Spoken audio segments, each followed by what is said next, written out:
ద్వితీయోపదేశ కాండము 32వ అధ్యాయము 7వ వచనములో, పూర్వదినములను జ్ఞాపకము చేసుకొనుము, తరతరముల సంవత్సరములను జ్ఞాపకము చేసుకునము, తలంచుకునము. జ్ఞాపకం చేసుకోమంటున్నాడు. జరిగిపోయినటువంటి దినములను జ్ఞాపకం చేసుకోమంటున్నాడు. జరిగిపోయినటువంటి కాలాన్ని జ్ఞాపకం చేసుకోమంటున్నాడు. గడిచినటువంటి దినములను జ్ఞాపకం చేసుకోమని దేవుడు స్వయంగా చెప్తా ఉన్నాడు. కాబట్టి మనం జ్ఞాపకం చేసుకోవలసినటువంటి విషయాలు ఏమిటి అని ఈరోజు మనం మాట్లాడుకుంటే, మనం జ్ఞాపకం చేసుకోవలసినటువంటి విషయాలు 7 ఉన్నాయి. అందులో మొదటిది ద్వితీయోపదేశ కాండము 5వ అధ్యాయము 15వ వచనము. ద్వితీయోపదేశ కాండము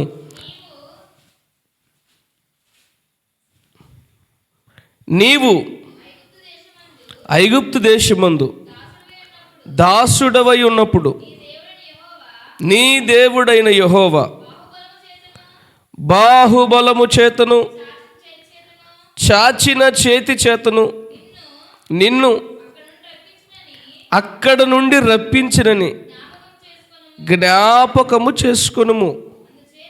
అందుచేతను విశ్రాంతి దినమును ఆచరింపవలెనని నీ దేవుడైన యెహోవా నీకు ఆజ్ఞాపించెను. Praise the lord. మొట్టమొదటిగా మనం జ్ఞాపకం చేసుకోవలసినటువంటి విషయం ఏంటంటే, దేవుడు మనలను విడిపించాడు. దేవుడు మనల్ని ఏం చేశాడు? విడిపించాడు. దేవుని విడుదలను మనం జ్ఞాపకం చేసుకోవాలి. Praise the Lord. హల్లెలూయా. ఐగుప్తు దేశములో ఇశ్రాయేలు ప్రజలు దాసులుగా ఉన్నారు, బానిసలుగా ఉన్నారు. స్వాతంత్రము లేకుండా బ్రతికారు, సంతోషము లేకుండా బ్రతికారు, ఆనందం లేకుండా బ్రతికారు.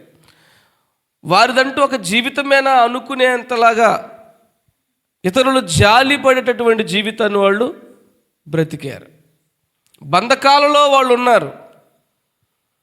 ఏమాత్రము స్వేచ్ఛ స్వతంత్రము లేనటువంటి దినములను కాలములను వారు గడిపారు. వీరిది కూడా ఒక జీవితమేనా అని ఇతరులు అనుకునేలాగా, వీరిలాగా మనం పుట్టకూడదు అని ఇతరులు జాలిపడేలాగా అనుకునేలాగా ఇశ్రాయేలు ప్రజలు ఐగుప్తు దేశములో బానిసలుగా బ్రతికారు. వారికంటూ ఒక గుర్తింపు లేదు, వారికంటూ ఒక విలువ లేదు, వారికంటూ ఒక గౌరవం లేదు, వారికంటూ ఒక మర్యాద లేదు, వారికంటూ గొప్పగా చెప్పుకోవలసినటువంటి సంగతులు విశేషాలు ఏమీ లేవు. అలాంటి పరిస్థితుల్లో వెట్టి చాకిరీ చేస్తూ కష్టపడుతున్నారు. కానీ వారి కడుపు కూడా నిండనటువంటి పరిస్థితి, కడుపు నిండా భోజనము చేయలేనటువంటి పరిస్థితి, కష్టపడిన ప్రయాసపడిన విలువ దొరకనటువంటి పరిస్థితి. అలాంటి స్థితిగతుల మధ్యలో బ్రతుకుతున్నటువంటి వారిని దేవుడు జ్ఞాపకం చేసుకొని వారి మధ్యలో అద్భుత కార్యాలు చేసి తన బాహువును చాపి వారందరినీ కూడా ఆ చెరలో నుండి, బానిసత్వములో నుండి, ఆ అంధకారములో నుండి, ఆ బంధకాల మధ్యలో నుండి, ఆ బాధల మధ్యలో నుండి, వేదన మధ్యలో నుండి వారిని విడిపించాడు. కనుక వాడు అంటున్నాడు, మీరు ఆ సంగతిని జ్ఞాపకం చేసుకోండి. మనం ఏ స్థితిలో నుండి రక్షణలోకి వచ్చాం, ఒకప్పటి మన పూర్వ జీవితం ఏమిటి, ఎలాంటి స్థితిలో నుండి దేవుడు మనల్ని విడిపించాడు, తప్పించాడు, రక్షించాడు, కాపాడాడన్న సంగతిని మనం ఖచ్చితంగా జ్ఞాపకం చేసుకోవాలి.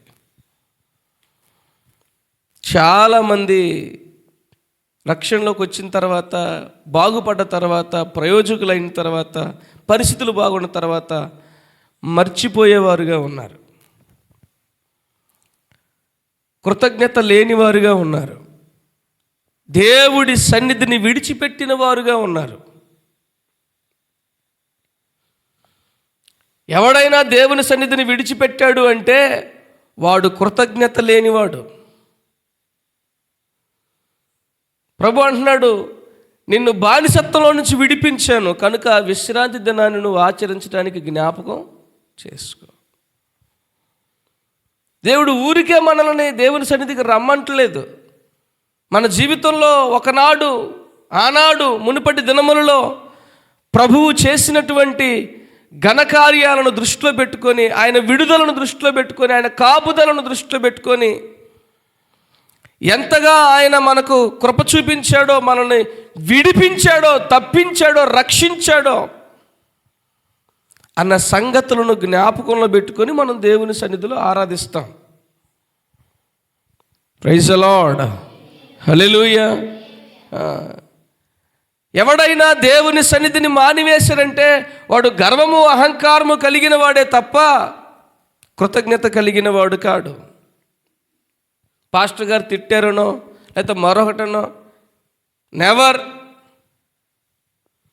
దేవుని యందు కృతజ్ఞత కలిగిన వాడు, దేవుని చేత విడిపించబడిన వాడు ఎట్టి పరిస్థితుల్లో దేవుని సన్నిధిని విడిచిపెట్టి పోడు.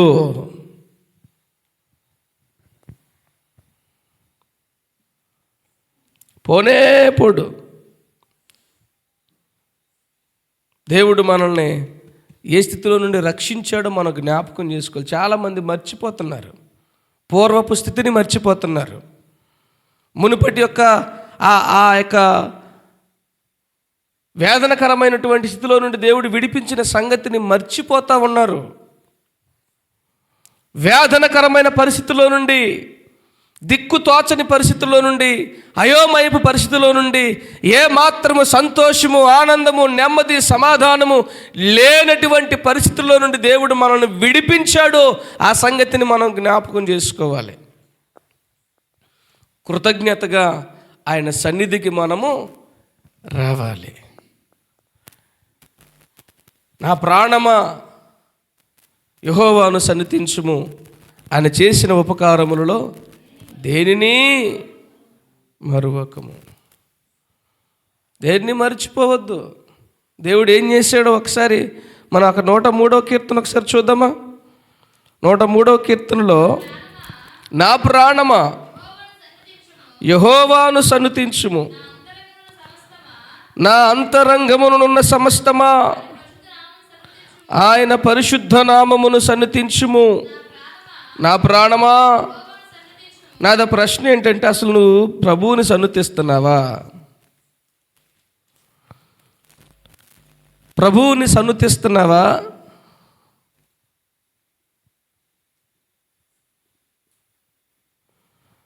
ప్రభువుని సన్నిధించేవాళ్ళు ఎంతమంది? హృదయములో గానము చేసేవాళ్ళు ఎంతమంది? ప్రభువు చేసినటువంటి మేలులను బట్టి, ఉపకారములను బట్టి స్తుతించేవారు ఎంతమంది? ఆత్మలో ఆనందించేవారు ఎంతమంది? కీర్తించేవారు ఎంతమంది? పాటలు పాడేవారు ఎంతమంది? మైకుంటే పాట, లేకపోతే నో పాట. మైకుంటే పాట, లేకపోతే పాట లేదు. ఎవరన్నా వింటారంటే పాట, లేకపోతే లేదు. ఎవడో వినడం కోసం పాటపాడే రకాలు ఉన్నారు, మైకుంటే పాటపాడే రకాలు ఉన్నారు. ఏమండి, మందిరంలో మాత్రమే పాటపాడే రకాలు ఉన్నారు. వ్యక్తిగతంగా ఒంటరిగా ఉన్నప్పుడు వ్యక్తిగతంగా ఉన్నప్పుడు ఎక్కడున్నా పని చేసుకుంటూ పాటలు పాడుకునే వాళ్ళు ఉన్నారు, ప్రార్థిస్తూ పాటలు పాడేవారు ఉన్నారు, ప్రయాణములో కూడా పాటలు పాడుకునే వాళ్ళు ఉన్నారు. వీరంతా ఎవరంటే కృతజ్ఞత కలిగిన వాళ్ళు. Praise the lord. పాస్టర్ గారు ఉంటే పాట పాడడం, మైక్ ఇస్తే పాట పాడడం, మందిరంలోకి వస్తేనే పాట పాడడం. ఏమండి, ఎవరైనా వింటారనుకుంటేనే పాట పాడడం, లేకపోతే నోరు మూసుకొని కూర్చోవడం. సన్నుతించాలి. Praise the Lord. సన్నుతించెదను దయాళుడవు నీవని, యెహోవా నీవే దయాళుడవని నిన్ను సన్నుతించెదను.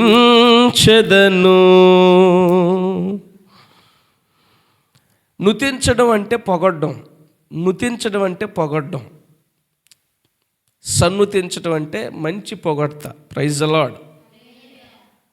హల్లెలూయా, హల్లెలూయా.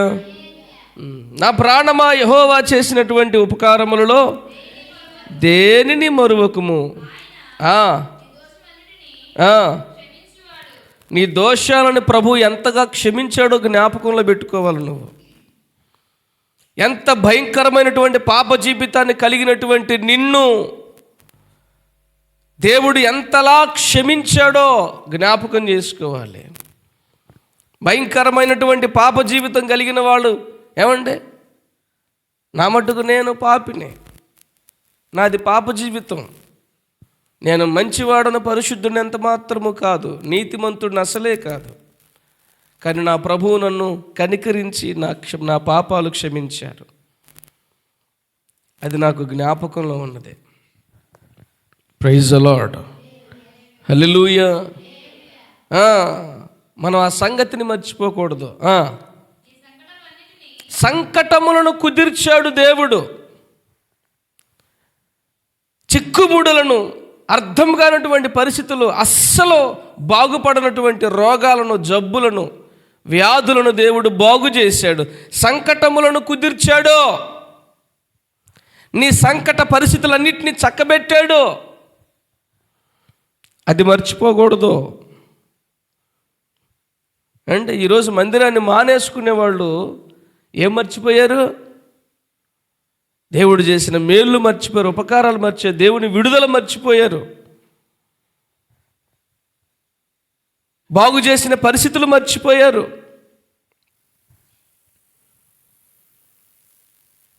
సంకటములలో నుండి దేవుడు విడిపిస్తే ఆ సంగతిని మర్చిపోయారు. కుదరని జబ్బులు, రోగముల నుండి దేవుడు విడిపిస్తే ఆ సంగతిని మర్చిపోయారు.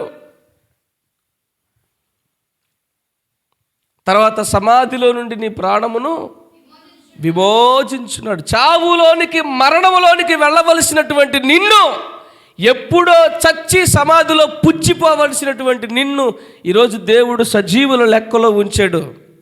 ఆ సంగతిని మనం జ్ఞాపకంలో పెట్టుకోవాలి. కృతజ్ఞతగా దేవుని సన్నిధికి రావాలి. ఆదివారం ఆరాధన మానేసుకున్నామంటే ఏదో పోగొట్టుకున్నామన్న మనసు మనలో లేకపోతే మనం భక్తి సరైన భక్తి కాదండి. దేవుని సన్నిధిలో ఒక దినము గడుపుట 1000 దినముల కంటే శ్రేష్టము అని భక్తుడు సెలవిస్తూ ఉంటే, బైబిల్ చెప్తా ఉంటే మనం ఎలా మానుకోగలం దేవుని సన్నిధిని? మనకు ఎలా మానుకోగలం దేవుని సన్నిధిని?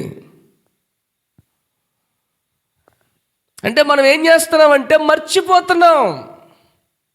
మనం మర్చిపోతున్నాం. చావు గోతులోనికి వెళ్ళవలసినటువంటి నిన్ను దేవుడు విడిపించి, రక్షించి ఈరోజు భూమి మీద సజీవుల లెక్కలో ఉంచినప్పుడు ఎంతగా కృతజ్ఞత కలిగి ఉండాలా? ఎప్పుడెప్పుడు ప్రభు సన్నిధికి వెళ్ళాలి, దేవుని సన్నిధిలో నేను కాలం గడపాలి అని ఆశ మనలో ఉండాలి. దావీదు అంటాడు, చిరకాలము యెహోవా మందిరములో నేను నివాసము చేసేదను. రాజు, మహారాజు ఏం తక్కువ దేవుని సన్నిధికి రావడానికి?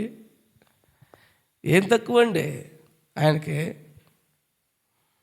అన్నీ కలిగినటువంటి వ్యక్తి, కానీ తాను ఏ స్థితిలో నుండి వచ్చాడో దావీదుకు బాగా తెలుసు. నేను, నా కుటుంబం ఏ పాటిదయ్యా నీ సన్నిధిలో ఉండడానికి అని దావీదు దేవునితో అంటాడు. ఈ పాటి స్థితి మనకు ఉండాలి. మన పూర్వ స్థితిని మనం మర్చిపోకూడదు. ఎలాంటి పరిస్థితిలో ఉన్నప్పుడు దేవుడు మనల్ని విడిపించాడో మనం మర్చిపోకూడదు. ఎలాంటి పరిస్థితిలో ఉన్నప్పుడు దేవుడు మనల్ని దర్శించి రక్షించాడో మనం మర్చిపోకూడదు. ప్రైజ్ ది లార్డ్, హల్లెలూయా. ఇశ్రాయేలు ప్రజలతో చెప్తా ఉన్నాడు, మీరు ఐగుప్తులో బానిసలుగా బ్రతికారు, అక్కడి నుండి విడిపించని మిమ్మల్ని. ఆ సంగతిని మీరు జ్ఞాపకం చేసుకోండి, కృతజ్ఞత కలిగి ఉండండి.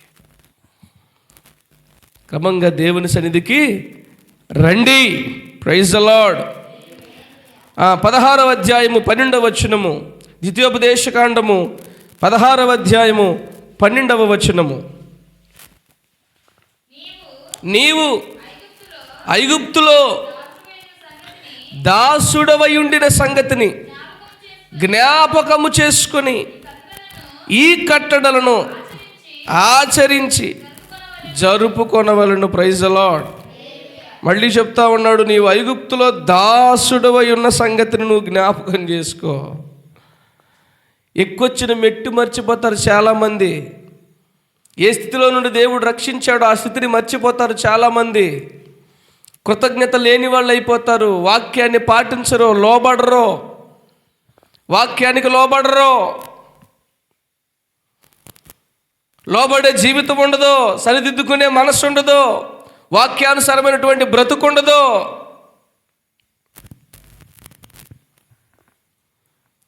ఏ స్థితిలో నుండి దేవుడు విడిపించాడో, ఐగుప్తులో దాసుడిగా బానిసగా ఉన్నప్పుడు, నువ్వు బంధించబడినటువంటి బంధకాల మధ్యలో ఉన్నప్పుడు, అంధకారములో ఉన్నప్పుడు, ఆవేదనకరమైన పరిస్థితుల్లో నువ్వు ఉన్నప్పుడు, ఆక్రందన చేస్తున్నటువంటి దినములలో నువ్వు ఉన్నప్పుడు, అపాయకరమైనటువంటి కాలములలో నువ్వు ఉన్నప్పుడు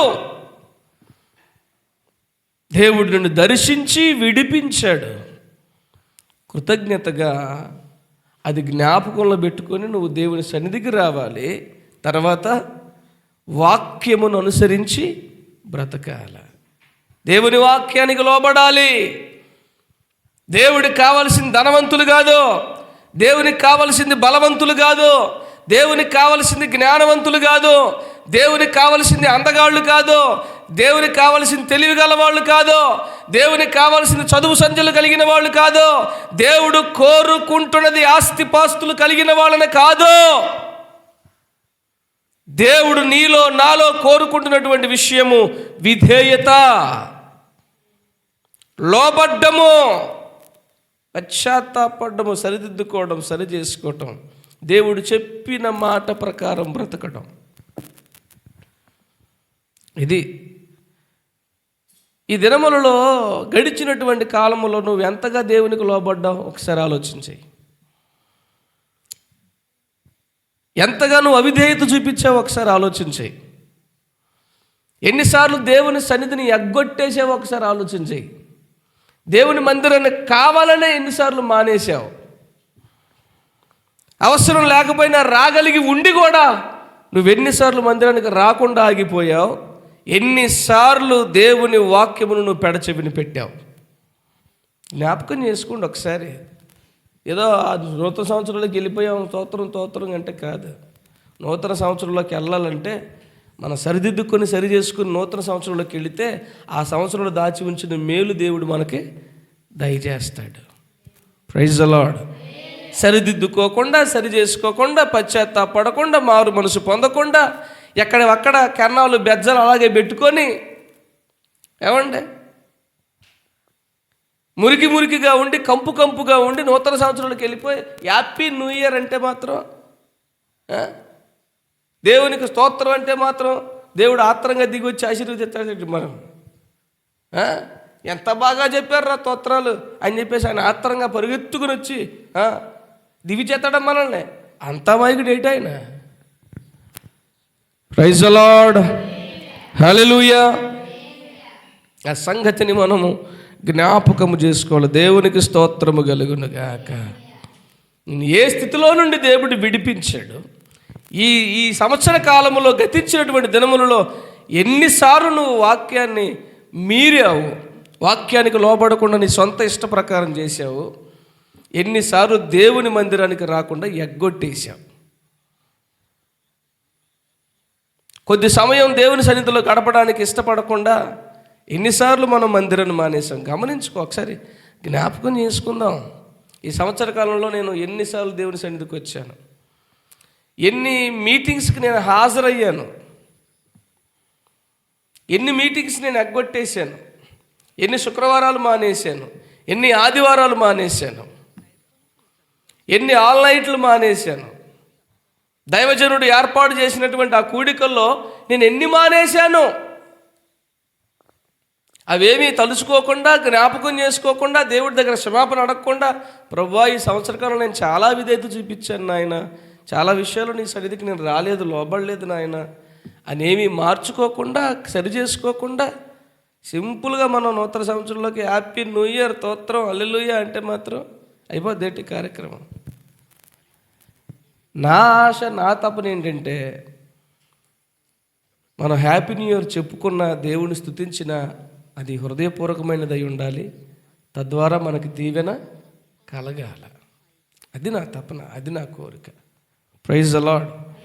ఏమో 4 ముక్కలు చెప్పి టపటప 4 ముక్కలు చెప్పి 4 జోకులు వేసి మిమ్మల్ని నవ్విచ్చేసి ఎకలో పక్కపక్కలు చెప్పించేసి ఏమండి కొన్ని మాటలు చెప్పించేసి అందరికీ హ్యాపీ న్యూ ఇయర్ హల్లెలూయా అని చెప్పేసి వెళ్ళిపోతే ఎవడికి ఉపయోగం? అది అంతాను. చేసే భక్తి నికార్సైనదై ఉండాలా, యథార్థమైనదై ఉండాలా. దేవునికి స్తోత్రం కలుగునుగాక. హల్లెలూయా. మరొక విషయాన్ని దేవుడు జ్ఞాపకం చేసుకోమంటున్నాడు. మొదటి దినవృత్తాంతముల గ్రంథము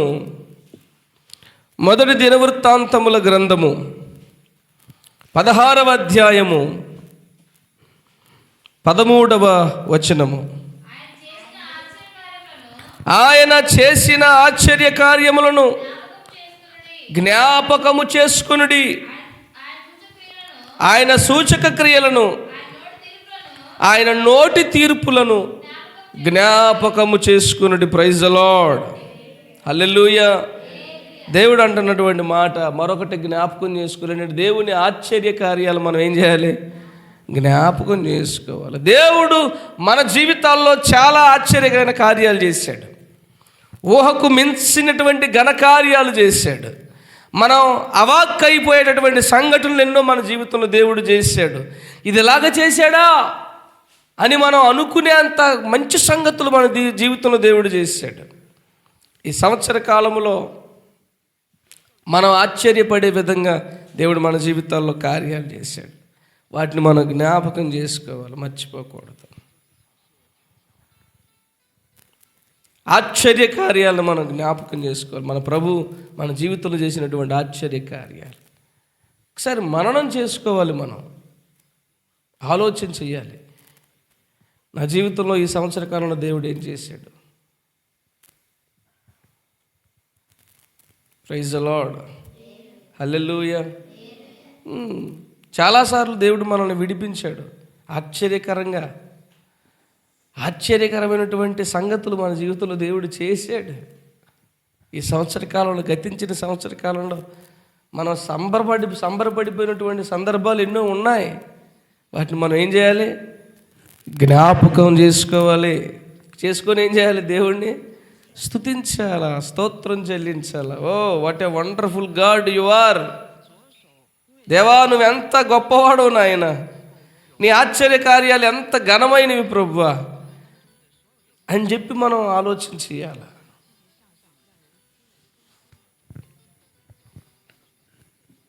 చేశాడా మీ జీవితాల్లో? చేయలేదా? ఒకసారి ఆలోచన చేయండి. మనం మర్చిపోతాం అంతే. మనం మర్చిపోయే రకాలం మనం.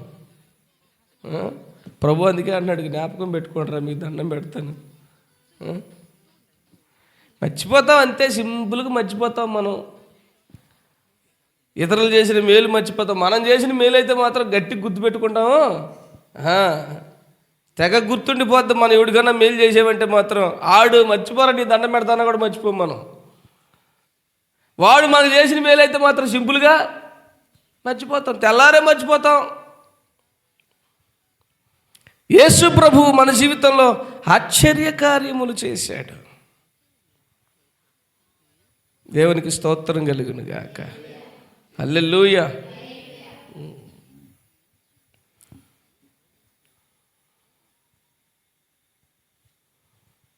ఆశ్చర్యకరమైనటువంటి కాపుదలను దేవుడు మాకిచ్చాడు ఎన్నోసార్లు.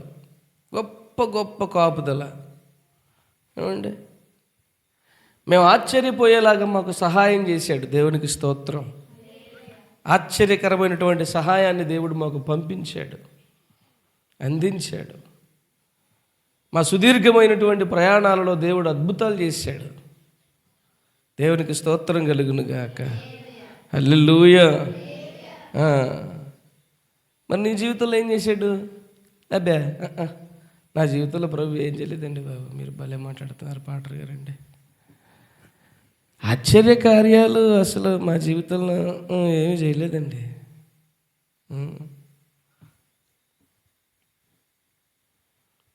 ఏం చేయలేదు దేవుడు కదా.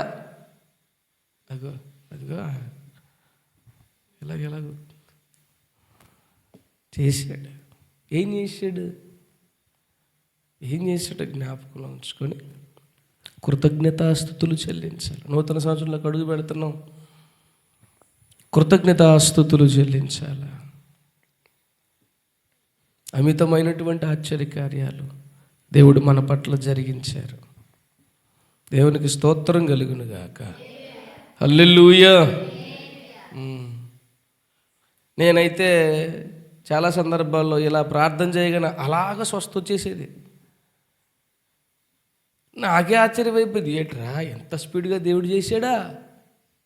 ఊరి అల్పుడిని జ్ఞాపకం చేసుకున్నాడు దేవుడు. ఈ అల్పుడు చేసిన చిన్న ప్రార్థనకి ఎంత స్వస్థత. వెంటనే చంద్రక్క జీవితంలో ఎన్ని స్వస్థతలు చేశాడో, ఆ చందన వాళ్ళ కుటుంబంలో ఎన్ని స్వస్థతలు చేశాడో. ఏమండి, ఇలా ప్రార్థన చేస్తే అలాగా దేవునికి మహిమ కలుగును గాక. ఆశ్చర్య కార్యాలు నేను ప్రార్థన చేస్తూ ఉండగా దేవుడు జరిగించాడు ఇతరుల జీవితాల్లో.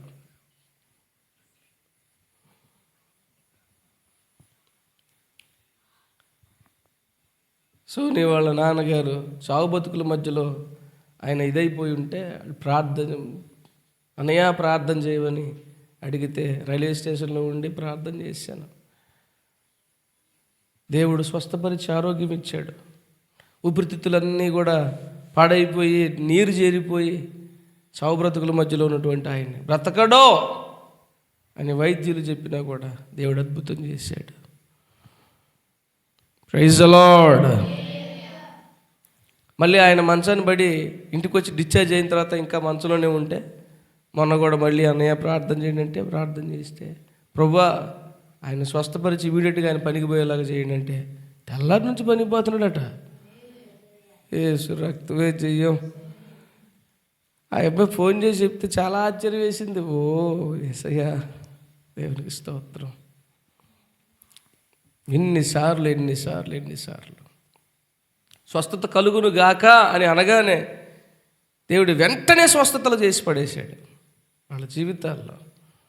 ఆ బిడ్డల యొక్క నమ్మకత్వాన్ని బట్టి ఈ బలహీనుణ్ణి కనికరించి, ఏమండి నాకు పెద్ద గొప్పతనం ఏముందండి, దైవజనుడు అన్న పేరు తప్ప నాలో గొప్పతనం ఏమీ లేదు. దైవజనుడును అన్నటువంటి ఒక హోదా తప్ప ఏమీ లేదు. దానికి విలువనిచ్చి ప్రభు ఈ చిన్న ప్రార్థనలకి గొప్ప కార్యాలు. దేవునికి స్తోత్రం కలుగును గాక. నిజంగా రాసుకుంటూ పోతే బాగుండని పెద్దది చాలా మర్చిపోతున్నాం మనం. నిజంగా చెప్పాలంటే చాలా మర్చిపోతున్నాం.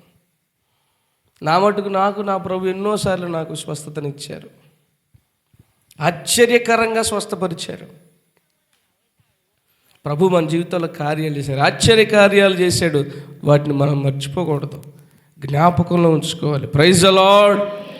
హల్లెలూయా, హల్లెలూయా. మూడవదిగా మత్తయి సువార్త 16వ అధ్యాయము. మూడవదిగా మనం జ్ఞాపకం చేసుకోవాల్సింది మత్తయి సువార్త 16వ అధ్యాయము 8 వచనము. యేసు అది ఎరిగి,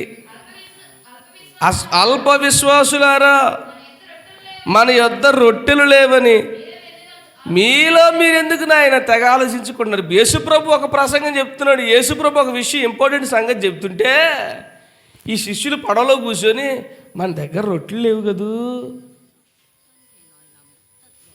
ఈ తిక్కుమాలిన రొట్టెల జబ్బు పోవట్లేదండి బాబు, ఈ తిండి జబ్బు, రొట్టెల జబ్బు, రొట్టెలు పిచ్చేటి నాకు అర్థం కాదు, తిండి పిచ్చేటి. యేసుప్రభు ఇంపార్టెంట్ మ్యాటర్ చెప్తున్నాడు. ఆయన పరిచయులు అనే పులిసిన పిండి గురించి ఆలోచించండి రా.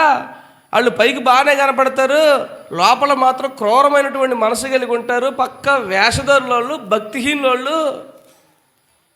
పైకి మాత్రం చాలా బాగా కనపడతారు, లోపల అంతా కుళ్ళిపోయి కంపు కొడుతుందిరా. అలాంటి వాళ్ళ పులిసిన పిండిని మీరు జాగ్రత్తగా చూసుకోండి అంటే వీళ్ళు రొట్టెల గురించి పోయారు. ఈ మ్యాటర్ ఏది మాట్లాడినా ఆడకే పోతుంది ఈ మనిషి, ఏది మాట్లాడినా ఆడకే పోతాడు ఈ మనిషి. ఎందుకు? ఆ మనసంతా ఆడే తెచ్చింది కాబట్టి, మనసంతా ఆడే తగలబడ్డది. ఏది గెలిగినా ఇక ఆడకే పోద్ది అనమాట. ఏ చిన్న సందు దొరికితే ఇక ఆడకే అక్కడికి వెళ్ళిపోయి ఇక ఊహల్లోకి వెళ్ళిపోయి ఆహా ఆ తిండి, ఆ రొట్టె, ఆ ముక్క, ఆ చేప, ఆ కక్క, ఇక బ్రతుకంతా జీవితం అంతా. యేసుప్రభు మాట్లాడే మ్యాటర్ ఏంటి, జరిగే సంగతులేంటి, ఇట్లా ఆలోచించే ఆలోచన ఏంటి? రొట్టెలు లేవు కదా, ఇప్పుడు మనకు రొట్టెలు ఎలాగు, తిండి ఎలాగు, తెప్పలు ఎలాగు? నువ్వు భక్తి సరిగ్గా ఏడి సస్తే మిగతా విషయాలన్నీ కూడా ప్రభువే చూసుకుంటాడు. మొదట మీరు ఆయన నీతిని, ఆయన రాజ్యాన్ని వెతకండి, మీకు అక్కరగా ఉన్నవేవో దేవునికి స్తోత్రం కలుగును గాక. హల్లెలూయా. రొట్టెలు లేవని ఫీల్ అయిపోతున్నారు. ఎట్లాగరా రొట్టెలు ఎలాగా, రేపు సంగతి ఎలాగా? రేపటి సంగతిని ప్రభు చూసుకుంటాడు. నాయన ముందు నువ్వు ఈరోజు నీ భక్తి జీవితం సరిగ్గా ఉందో లేదో చూడు. రేపటి సంగతిని పక్కన పెట్టు.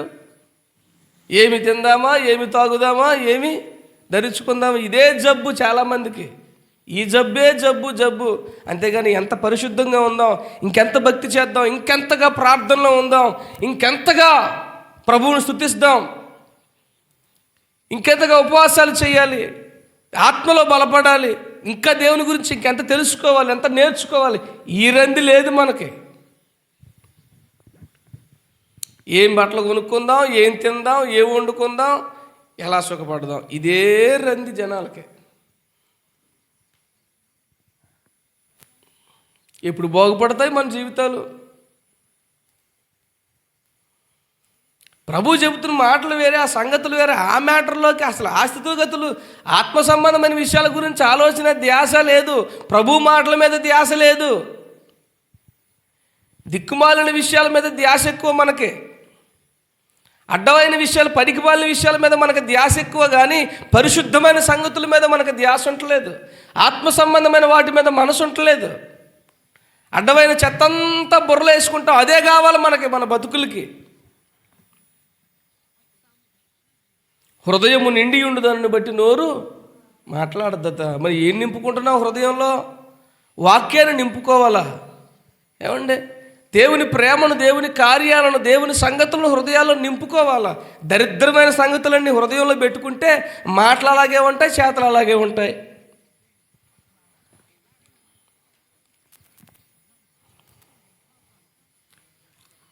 యేసు అది ఎరిగి, అల్ప విశ్వాసులారా, మన యొద్ద రొట్టెలు లేవని మీలో మీరు ఎందుకు ఆలోచించి? ఇప్పుడు అల్ప విశ్వాసం అండి బాబు, అల్ప విశ్వాసం అండి బాబు. విశ్వాసంతో ఉందాం. మొదటగా మనం ప్రభువుకి నమ్మకంగా జీవిస్తే నమ్మకమైన వానికి దీవెనలు మెండుగా కలుగుతాయి. దేవునికి స్తోత్రం. హల్లెలూయా. నమ్మకమైన వానికి దీవెనలు మెండుగా కలుగుతాయి. భక్తి జీవితంలో దేవుడికి నమ్మకంగా ఉండు.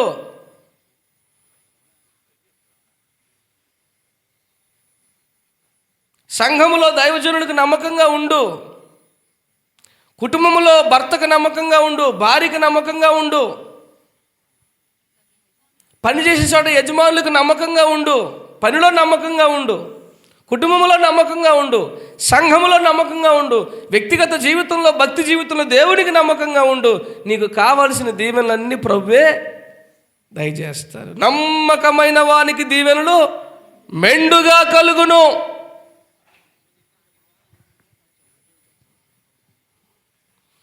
మనం నమ్మకంగా ఉండి చేస్తే కదా దేవుడు కార్యాలు చేయడానికి. మనం నమ్మకంగా ఉండం, అపనమ్మకస్తులం. ఎంతకాలం ఈ అపనమ్మకత్వం? గతించిపోయిన కాలం చాలదా? అపనమ్మకస్తులుగా బతికిన జీవితం ఇంకా చాలదా? ఇంకా అపనమ్మకస్తులుగానే బతుకుదామా?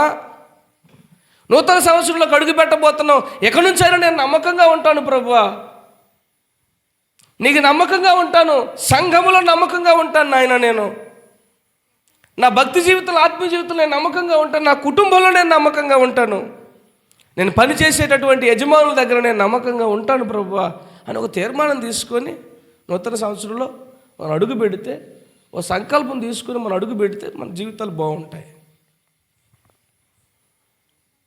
Praise the Lord. హల్లెలూయా. మీరు ఇంకా ఎంతకాలం అండి గ్రహించకుండా ఉండేది? ఎంతకాలం గ్రహింపులేని జీవితాలు ఎంతకాలం చూస్తున్నారు, గ్రహించట్లేదు, వింటున్నారు, గ్రహించట్లేదు, వస్తున్నారు, గ్రహించట్లేదు. మీరు వినుట మట్టుకు విందురు కానీ గ్రహించరు. చెవులేడే ఉన్నాయి, మనసు ఏడో తెచ్చింది. ఎందుకంటే విన్ని కూడా గ్రహించుకోలేకపోవడం ఏంటి ఇది? ఎందుకంటే వినే చెవికి మనసుకి సంబంధం ఉండడం లేదండి. గ్రహింపు లేనటువంటి జీవితాలు ఎంతకాలం గ్రహించుకోకుండా దేవుని కార్యాలను, దేవుని మేలుల్ని, దేవుని సంగతులను, ఏమన్నా ఈ విషయాలన్నింటినీ కూడా గ్రహించుకోకుండా ఎంతకాలం ఉంటాం? అర్థం చేసుకోకుండా ఎంతకాలం? మనకే అడ్డమైన విషయాల పట్ల గ్రహింపు ఉంటుంది కానీ ఆత్మ సంబంధమైన విషయాల పట్ల గ్రహింపు ఉండడం లేదు. ఎంతకాలం ఈ భక్తిహీనత, ఎంతకాలం ఈ దిక్కుమాలిన స్థితి, ఎంతకాలం? మీరు ఇంకనూ గ్రహింపలేదా? 5 రొట్టెలు 5,000 మందికి పంచిపెట్టినప్పుడు ఎన్ని గంపెళ్ళు ఎత్తుతారో అది అయినను. 7 రొట్టెలు 4,000 మందికి పంచిపెట్టినప్పుడు ఎన్ని గంపెళ్ళు ఎత్తుతారో అది అయినను మీకు జ్ఞాపకం లేదా? ఏమంటే 5 రొట్టెల్ని 2 చేపలు పట్టుకొని 5,000 మందికి పంచాడు ప్రభు. దేవునికి స్తోత్రం కలుగునుగాక. ఏమంటే 5 రొట్టెల్ని 2 చేపలు 5,000 మందికి పంచాడు. ఎంత శక్తిమంతుడండి దేవుడు! దేవుడిని పోషించలేడా? దేవుడి శక్తిని ఎందుకంటే తక్కువ అంచనా వేస్తారు? దేవుడు నీ పరిస్థితులు మార్చలేడా? దేవుడు నిన్ను బాగు చేయలేడా? దేవుడిని ఉద్ధరించలేడా? దేవుడిని పైకి తేలేడా? దేవుడు నిన్ను స్వస్థపరచలేడా? దేవుడు నీ అవసరాలు తీర్చలేడా? నిన్ను పోషించలేడా? ఎందుకండి అవిశ్వాసం? ఎందుకంటే దేవుని శక్తిని తక్కువ అంచనా వేయటం? దేవుడికి అసాధ్యమైంది ఏమైనా ఉన్నదా? దేవుడు చేయలేనిది ఏమైనా ఉన్నదా? ఆయన లేని వాటిని ఉన్నట్టుగా మార్చేవాడు, లేని వాటిని ఉన్నట్టుగా చూసేవాడు, ఉన్నట్టుగా పిలిచేవాడు. Praise the lord. దేవుడి శక్తిని ఎందుకు తక్కువ అంచనా వేస్తారు? దేవుడు సర్వశక్తిమంతుడు. ఎప్పుడైనా, ఎక్కడైనా, ఎలాగైనా ఆయన కార్యము చేయగలవాడు. దయచేసి దేవుని శక్తిని తక్కువ అంచనా వేయకండి. మీ సమస్య కంటే కూడా దేవుడు చాలా శక్తిమంతుడు. 1000 రెట్లు మీ సమస్య కంటే దేవుడు శక్తిమంతుడు. దేవుడు శక్తిని తక్కువ అంచనా వేస్తున్నారు చాలామంది. దేవుడు కార్యం చేయలేడా? ఇంత విశ్వాసం ఎందుకు? మరి ఇంత అల్ప విశ్వాసం ఎందుకు? వినే వాక్యాలు ఏమైపోతున్నాయి? చదివే వాక్యాలు ఏమైపోతున్నాయి? దేవుడు ఇంతకుముందు నీ జీవితంలో చాలా కార్యాలు చేశాడు కదా, అవన్నీ ఏమైపోయాయి? ఇంకా రొట్టెలు లేవని, ఎలా పోషించబడాలని, నా భవిష్యత్తు ఎలాగని. ముందు దేవుడు చెప్పేదాని మీద శ్రద్ధ పెట్టు. దేవుడు నడిపించే మార్గంలో చక్కగా నడువు. మిగతా సంగతులన్నీ ప్రభువే చూసుకుంటారు. అద్భుతాలు చేస్తారు ఆయన. ఆయన శక్తికి కొదువేముంది? ఆయన బలానికి కొదువేముంది? దేవునికి స్తోత్రం కలుగునుగాక. హల్లెలూయా. దేవుని శక్తిని తక్కువ అంచనా వేయొద్దు.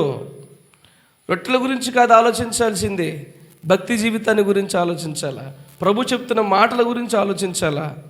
ప్రభు ఏం చెప్తున్నారు, ఏం మాట్లాడుతున్నారు, ఏం చేయమంటున్నారు, నేను ఎంతవరకు వాక్యానికి లోబడుతున్నాను, నేను ఎంతవరకు వాక్యానుసారంగా జీవిస్తున్నాను, దీని మీద ధ్యాస ఉండాలి. మనకి దీని మీద మనసు ఉండాలి. కానీ దిక్కుమాలిన విషయాల గురించి ఎందుకండి మనసు? అవి ప్రభువుకి అప్పగించి మీ చింత యావత్తు ఆయన మీద వేయండి. ఆయన మిమ్ముని గురించి చింత పడుతున్నాడు. నీ సమస్య దేవుడికి ఒక లెక్క కాదు. ఆఫ్టర్ ఆల్ నీ సమస్యని పెద్దగా నువ్వు చూస్తున్నావు. నీ సమస్య చాలా చిన్నదే. దేవుడికి అది ఎంత మాత్రము కూడా దేవుని శక్తిని తక్కువ అంచనా వేయద్దు. దేవునికి స్తోత్రం కలుగునుగాక. హల్లెలూయా. దేవుని శక్తిని జ్ఞాపకం చేసుకోండి. ఇంతకు మునుపు దేవుడు జరిగించిన కార్యాలు ఏమై ఉన్నాయి జ్ఞాపకం చేసుకోండి, మనసులో పెట్టుకోండి, దేవునికి అప్పగించండి, నమ్మకంగా దేవునికి ఉండండి. దేవుడు ఏం చెప్తున్నాడు అది చెయ్యండి చాలు. మీ బాధని, మీ సమస్యని, మీ కష్టాన్ని ప్రభువుకి అప్పగించండి. ప్రభువే నీ జీవితంలో కార్యం చేస్తాడు. ప్రైజ్ ది లార్డ్, హల్లెలూయా. నాలుగవదిగా కీర్తనల గ్రంథము. నాలుగవ విషయం, మనం జ్ఞాపకం చేసుకోవలసినటువంటి నాలుగవ విషయము కీర్తనల గ్రంథము 77వ కీర్తన 5వ వచనము.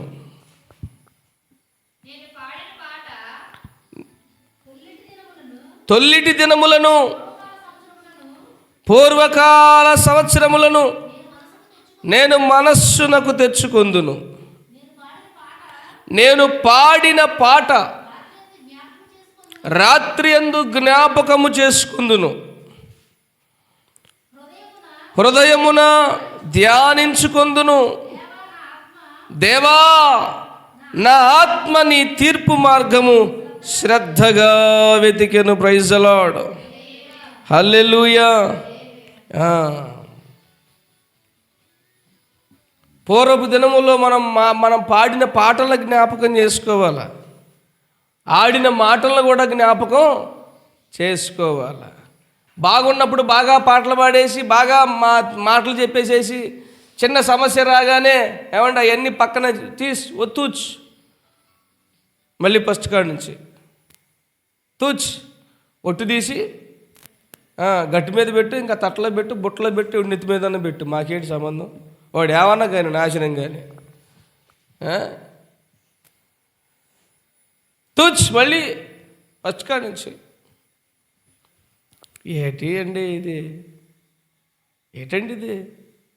ఎన్నిసార్లు దేవునికి మాట ఇచ్చాం, ఎన్నిసార్లు తీర్మానం చేసుకున్నాం, ఎంతగా పాటలు పాడి ప్రభువుని స్తుతించాం, ఎంత ఇతరులకు ఎన్ని సాక్ష్యాలు చెప్పాం దేవుని గురించి.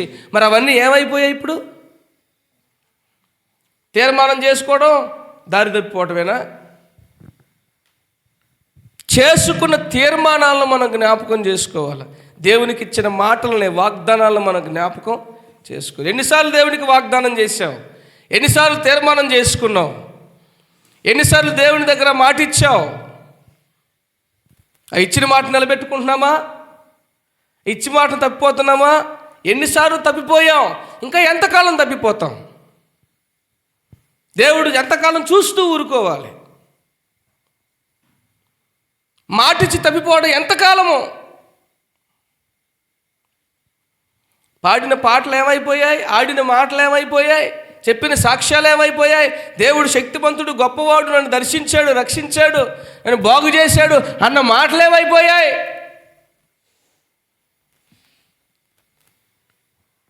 తీర్మానాలను గాలికి వదిలేస్తూ ఉంటే ఎంతకాలం?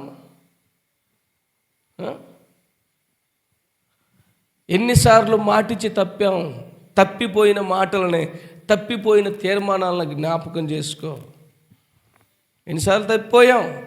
మాటిచ్చి తప్పిపోయేవాడు పరలోకంలో ఉండడో? ఆడిన మాట తప్పకుండా ఉండేవాళ్ళు పరలోకంలో ఉంటారు. చాలామందికి మాట ఎత్తాం, తప్పేస్తాం. మనం సింపుల్గా ఇది చేసేస్తానండి అంటారు, చేయరు, మానేస్తారు. ఇచ్చిన మాట నిలబెట్టుకునేవాడు ధన్యుడు. 15వ కీర్తనలో ఒకసారి ఆ మాట చూద్దామా? దేవుని పరిశుద్ధ పర్వతం మీద నిలబడదగినవాడు, దేవుని గుడారములో నివసింపదగినవాడు ఎవడయ్యా అంటే, నాలుగుతో కొండెములాడు, చలికానికి కీడు చేయడు, తన పొరుగు వాని మీద నింద మోపడు, అతని దృష్టికి నీచుడ సహ్యుడు, యెహోవా యందు భయభక్తులు గలవారిని సన్మానించును, అతడు ప్రమాణము చేయగా నష్టము కలిగినను మాట తప్పడు. దేవుని సన్నిధికి, పరలోక రాజ్యానికి చేరుకునేవాడి యొక్క లక్షణాలు ఎలాగుంటాయి, భక్తిపరుల లక్షణాలు ఎలాగుంటాయి అని ఇక్కడ రాయబడింది. మాటిస్తే నెరవేర్చుకోవాలి, దాన్ని మాట తప్పకూడదు. మాట తప్పే జీవితాలు పక్కన పెట్టాలా? ఎంతకాలం మాట తప్పిపోతాం? ఆడిన తీర్మానాలు జ్ఞాపకం చేసుకోవాలా, పాడిన పాటలకు జ్ఞాపకం చేసుకోవాలా, చెప్పిన సాక్ష్యాలకు జ్ఞాపకం చేసుకోవాలా. మాటిచ్చి తప్పే జీవితం ఎంతకాలం అండి? ఒట్టు తీసి గట్టిని మీద పెట్టినటువంటి జీవితం ఎంతకాలం అండి? తప్పనిసరిగా మనము ఎన్నిసార్లు తప్పిపోయాం, ఎన్నిసార్లు తీర్మానాలను పక్కన పెట్టాం, జ్ఞాపకం చేసుకొని పశ్చాత్తాపంతో వాటన్నిటిని ఒప్పుకొని ప్రభు సన్నిధిలోకి మనం వెళ్ళాలి. నూతన సంవత్సరంలోకి మనం ఇలాగ అడుగు పెట్టేవారిగా ఉండాలి. తీర్మానం తీసుకున్నాం, మాటిచ్చాం దేవునికి, మనుషులకి మాటిచ్చాం, దేవునికి మాటిచ్చాం. తప్పనిసరిగా మాట నిలబెట్టుకోవాలి, దాన్ని కాపాడుకోవాలి. మాట మీద నిలబడలేకపోతే ఏమిటంటే దిక్కుమాల జీవితం. ఇచ్చిన మాట నిలబెట్టుకోవాలి, ఆడిన మాట తప్పకుండా మనం జాగ్రత్త పడాలి. అది భక్తి జీవిత యొక్క లక్షణం, అది భక్తిపరుల లక్షణం. అది ప్రైజ్ ది లార్డ్. తొలిటి దినాలను నేను జ్ఞాపకం చేసుకుంటాను, పూర్వ దినాలను జ్ఞాపకం చేసుకుంటాను. ఆ దినాల్లో నేను ఎలా బతికాను, ఎలా జీవించాను, నేను ఎంతగా భక్తిగా ఉన్నాను, ఎంత రోషంగా ఉన్నాను, ఎంత పౌరుషంగా ఉన్నాను, అప్పుడు ఏం పాటలు పాడాను, ఏం మాట్లాడాను, ఏం సాక్ష్యాలు చెప్పాను, దేవుడితో ఏం తీర్మానం చేసుకున్నాను, ఇవన్నీ నేను జ్ఞాపకం చేసుకుంటాను. Praise the Lord. నా హృదయంలో నేను ధ్యానం చేసుకుంటాను. ఎస్ నేను ధ్యానం చేసుకోవాలి. తప్పనిసరిగా మనం అందరం ఏం చేయాలి? ధ్యానం చేసుకోవాలా. ఎన్నిసార్లు మాటిచ్చి తప్పిపోతున్నాము, ఏ విషయాల్లో మాటిచ్చాం, చెప్పిన సాక్ష్యాలు ఏమైనాయి, ఆడిన మాటలు, ఇచ్చిన మాటలు ఏమైనాయి, వాగ్దానాలు ఏమైనాయి. సంవత్సరాలు గతించిపోతా ఉన్నాయి, ఇంకా బ్రతుకు మారదా, జీవితం మారదా, ప్రవర్తన మారదా, పద్ధతి మారదా? ఈ సంవత్సరాలు వచ్చిపోతూ ఉన్నాయి, బ్రతుకు ఎప్పుడు మారుతుంది? ఎప్పుడు మనం నూతనంగా బ్రతుకుతాం? సంవత్సరం మనం ఏం చేయాలి? నూతన పరచబడాలి. సంవత్సరం మనల్ని మనం మెరుగుపరుచుకోవాలి. సంవత్సరం మనల్ని మనం నూతన పరుచుకోవాలి. సంవత్సరానికి మన భక్తి పెరగాలి. సంవత్సరానికి ఆత్మీయత పెరగాలి. సంవత్సరానికి విశ్వాసం పెరగాలి. సంవత్సరానికి పరిశుద్ధత, పవిత్రత పెరుగుతూ ప్రభు స్థానానికి, ప్రభు పోలికలోనికి మారిపోవాలి. Praise the Lord. ఇంకా ఎంతకాలం అండి మాట తప్పే జీవితాలు, ఇచ్చిన మాట నిలబెట్టుకోలేనటువంటి పరిస్థితులు ఎంతకాలం అండి? సిగ్గుచేటు. తప్పనిసరిగా మనం సిగ్గుపడాలి. మనం ఎన్నిసార్లు మాట తప్పామో, చేసిన తీర్మానాలు ఎన్నిసార్లు మనం గాడి తప్పేసాం, వదిలిపెట్టేసాం, పక్కన పెట్టేశాం, ఒట్టు తీసి గట్టిని ఎన్నిసార్లు పెట్టేసాం, ఆ విషయాన్ని జ్ఞాపకం పెట్టుకోవాలి మనం. Praise the Lord. హల్లెలూయా. మనం గుర్తుపెట్టుకోవాల్సి, జ్ఞాపకం పెట్టుకోవాల్సినటువంటి 5వ విషయము, ఆదికాండము. మనం జ్ఞాపకం పెట్టుకోవలసినటువంటి 5వ విషయము, ఆదికాండము 41వ అధ్యాయము 9వ వచనము. ఆదికాండము 41వ అధ్యాయం 9వ వచనం. అప్పుడు పానదాయకుల అధిపతి, అతను అనుకుంటున్నాడు, తనతో తను చెప్పుకుంటున్నాడు, నేడు నా తప్పిదములను జ్ఞాపకము చేసుకొనుచున్నాను. Praise the lord.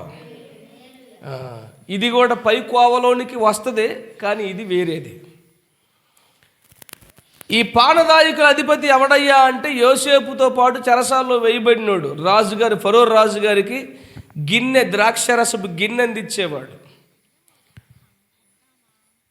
పానదాయకుల యొక్క అధిపతి, భక్ష్యకారుల అధిపతి. అంటే పిండి వంటల మీద మేనేజర్ ఉన్నాడు, ఆహార పదార్థాల మీద, పానీయాల మీద కూడా మేనేజరు ఉన్నాడు. ఈడు వాడు ఇద్దరిని తీసుకుని లోపలేసారు జైల్లో. ఇద్దరికి కళ్ళు వచ్చాయి. ఇద్దరు కలభావం యోసేపు చెప్పాడు, అబ్బాయి పానదాయకుల అధిపతి, నీకు ఉద్యోగం వస్తుంది, నిన్ను విడిపిస్తాడు, రాజుగారు నీకు మరలా ఉద్యోగం ఇస్తాడు, నిన్ను విడిపిస్తాడు, నీకు మేలు జరిగిద్ది, నన్ను జ్ఞాపకం చేసుకో. ఆ సమయంలో అన్నాడు. అలాగే బాబు, అలాగే, సరే బాబు, అలాగే అన్నాడు. బయటకు వచ్చాక మర్చిపోయాడు. మాటిచ్చాడు, మర్చిపోయాడు. మర్చిపోవడం వేరే, కావాలని మాట తప్పడం వేరే. వీడు మాట అయితే ఇచ్చాడు కానీ మర్చిపోయాడు. కానీ మర్చిపోయింది కూడా తప్పేనట. మర్చిపోయింది కూడా తప్పేనట. అతనే అన్నాడు, నేడు నా తప్పిదమ్ములను నేను జ్ఞాపకం చేసుకుంటున్నాను. ఒరే, నువ్వు బయటికి వెళ్ళినప్పుడు నన్ను జ్ఞాపకం చేసుకోరా, అన్యాయంగా నేను చెరసాల్లో పడేశారురా, నీకు మేలు కలిగిద్ది కదరా, నన్ను జ్ఞాపకం చేసుకో అని యోసేపు చెప్తే, అలాగే బాబు, అలాగే జ్ఞాపకం చేసుకుంటాను, నువ్వు చెప్పినట్టుగా జరిగితే కనుక ఖచ్చితంగా నీ గురించి రాజుగారితో నేను చెప్తాను, మాట్లాడతాను, తప్పనిసరిగా నేను విడిపించే ప్రయత్నం నేను చేస్తాను బాబు అని చెప్పి మాటిచ్చాడు. బయటికి వెళ్ళిపోయాడు. అంత మంచి జరిగింది. ఈ సంగతి మర్చిపోయాడు.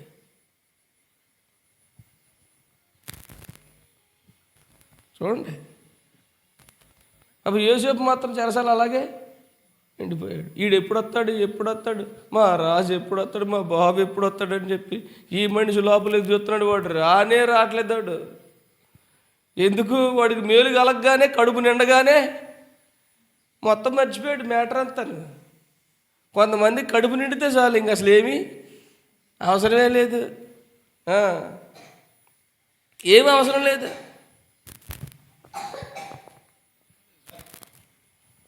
ఆ కుర్చీలు తెచ్చారు, 8 రోజులు ఆడే ఉన్నాయి. శనివారం తెస్తే మళ్ళీ శనివారం, ఆదివారం నేను తెచ్చాను కుర్చీలు.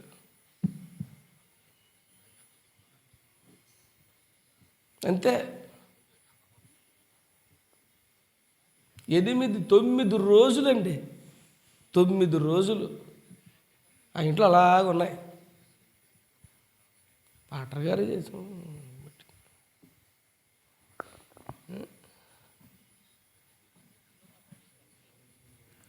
ప్రైజ్ ది లార్డ్, హల్లెలూయా. మర్చిపోవటం అనేది ఇక్కడ చెప్తున్నాడు. తప్పులు మనం ఏం చేయాలి, జ్ఞాపకం. తప్పు చేసి మర్చిపోతారు చాలామంది, తప్పు చేసి మర్చిపోతారు చాలామంది. ఏ తప్పు చేయలేదు అన్నట్టుగా బిల్డప్ ఎత్తుంటారు. చేసిన తప్పులు మర్చిపోవద్దు ప్రియులారా. మనం చేసిన తప్పులు గుర్తుపెట్టుకుంటే మళ్ళా తప్పు చేయకుండా మనం జాగ్రత్త పడతాం.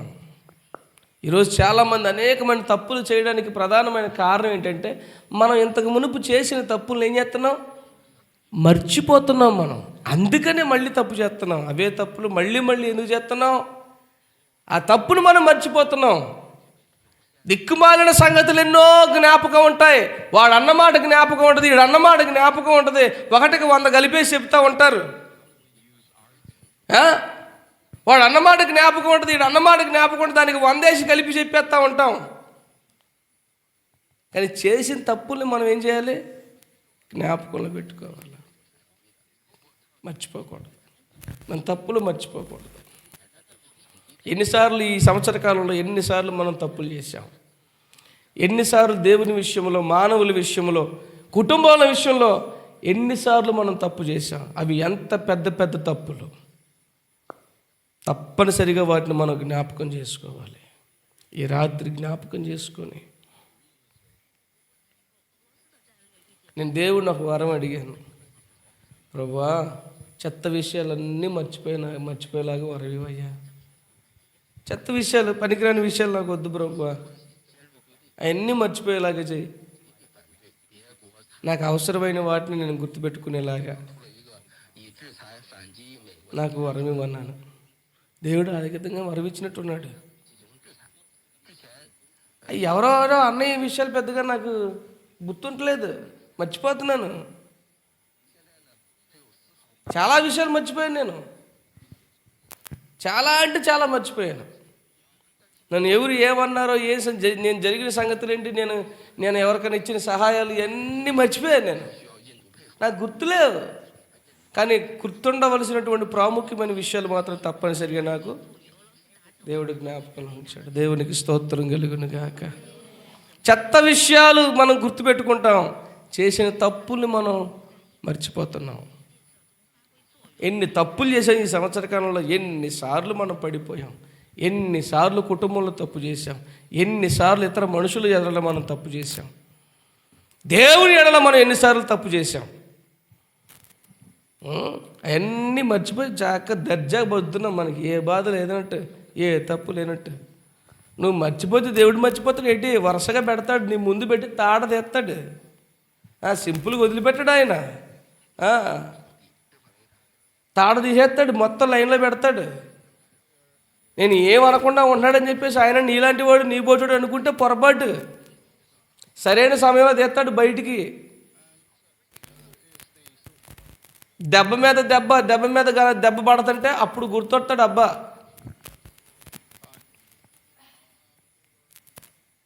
చేసిన తప్పులు మర్చిపోకూడదు. చాలా తప్పులు చేశారు, చాలా పొరపాట్లు చేశారు, చాలా పాపాలు చేశారు. అవి ఎలా మర్చిపోతావు? దేవుడి దగ్గర ఒప్పుకోకుండా, చెప్పుకోకుండా కప్పుకున్నటువంటి పాపాలు ఎన్ని ఉన్నాయి? అవి ఎప్పుడు ఒప్పుకుంటావు, ఎప్పుడు చెప్పుకుంటావు, ఎప్పుడు ఒప్పుకుంటావు? ప్రభు దగ్గర పశ్చాత్తాపడతావు. ఎన్ని పెద్ద పెద్ద తప్పులు, ఎన్నెన్ని నేరాలు. నేరం చేసి ఎరగనట్టుగా మనం ఏమండే ఎట మరి ఆ పదం ఆడొచ్చు లేదు నాకు తెలియదు, కానీ నంగనాచిలాగా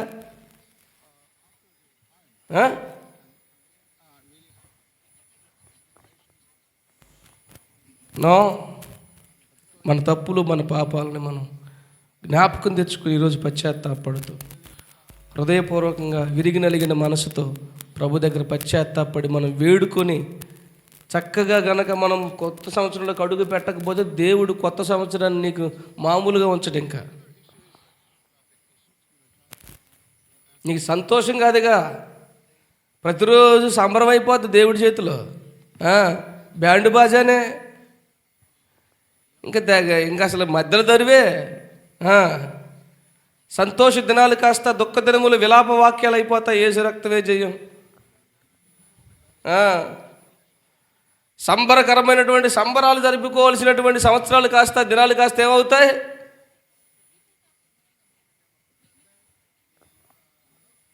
ఏమవుతాయి? సంబరాలు జరుపుకునే దినాలు కాస్త ఏమైతే మారు మనసు పొందకపోతే సంతాప దినాలు అయిపోతాయి. ఏ దినాలు? సంతాప దినాలు అయిపోతాయి. జాగ్రత్త.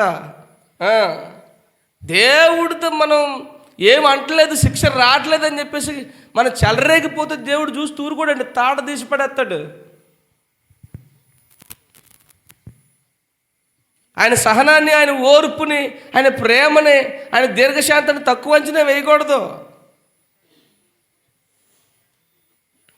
తుప్పంతా వదలగొట్టేలా చేస్తాడు ఆయన. ఎందుకు ప్రభుత్వం పెట్టుకోవడం? ఏ తప్పు చేసినా, అబద్ధం ఆడినా సరే నాకే శిక్ష రావట్లేదు, ఏ నేరం చేసినా, ఏ తప్పు చేసినా, ఏ పాపం చేసినా నాకు శిక్ష రావట్లేదు అని మనం సంబరపడిపోయి తప్పుల మీద తప్పులు చేస్తాం అనుకోండి, ఇచ్చిన డేట్ అయిపోద్ది. ప్రతిదానికి ఏముంటుంది? హద్దు, లిమిట్ అన్నీ ఉంటాయి.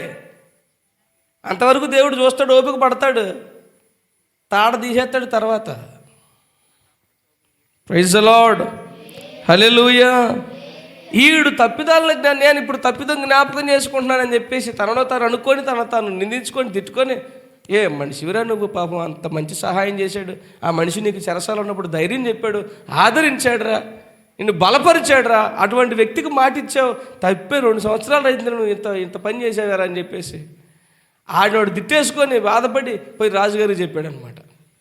రాజుగారు చెరసాల్లో యోసేపు ఉన్నాడండి, కళ్ళకు భావం చెప్తాడండి, అర్జెంటుగా పిలిపేయండి, మీ కళ్ళకు కూడా భావం చెప్పేస్తాడు అని చెప్తే ఇమ్మీడియట్గా బయటకు వచ్చాడు. యేసు రక్తమే జయం. హల్లెలూయా. మనం జ్ఞాపకం చేసుకోవలసినటువంటి 6వ సంగతి, మనం జ్ఞాపకం చేసుకోవలసినటువంటి 6వ సంగతి ద్వితీయోపదేశ కాండము. మనం జ్ఞాపకం చేసుకోవలసిన 6వ సంగతి ద్వితీయోపదేశ కాండము 24వ అధ్యాయము 9వ వచనము.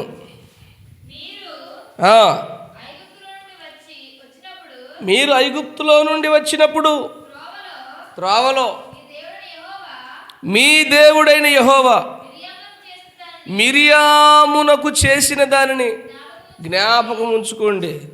ఇప్పుడు అదెందుకండి మధ్యలో? పైన ప్రసంగం వేరే, కింద ప్రసంగం వేరే, కానీ అక్కడ మధ్యలో ఈ మొక్క ఎందుకు పెడుతున్నట్టు దేవుడు? మీరు ఐగుప్తులో నుండి కనాను దేశానికి ప్రవేశిస్తున్న సమయంలో, ప్రయాణిస్తున్న సమయంలో నీ దేవుడైన యెహోవా అరణ్యములో మిరియామునకు చేసిన దాన్ని జ్ఞాపకం చేసుకోవాలి. ఇంతకు ఏం చేశాడండి?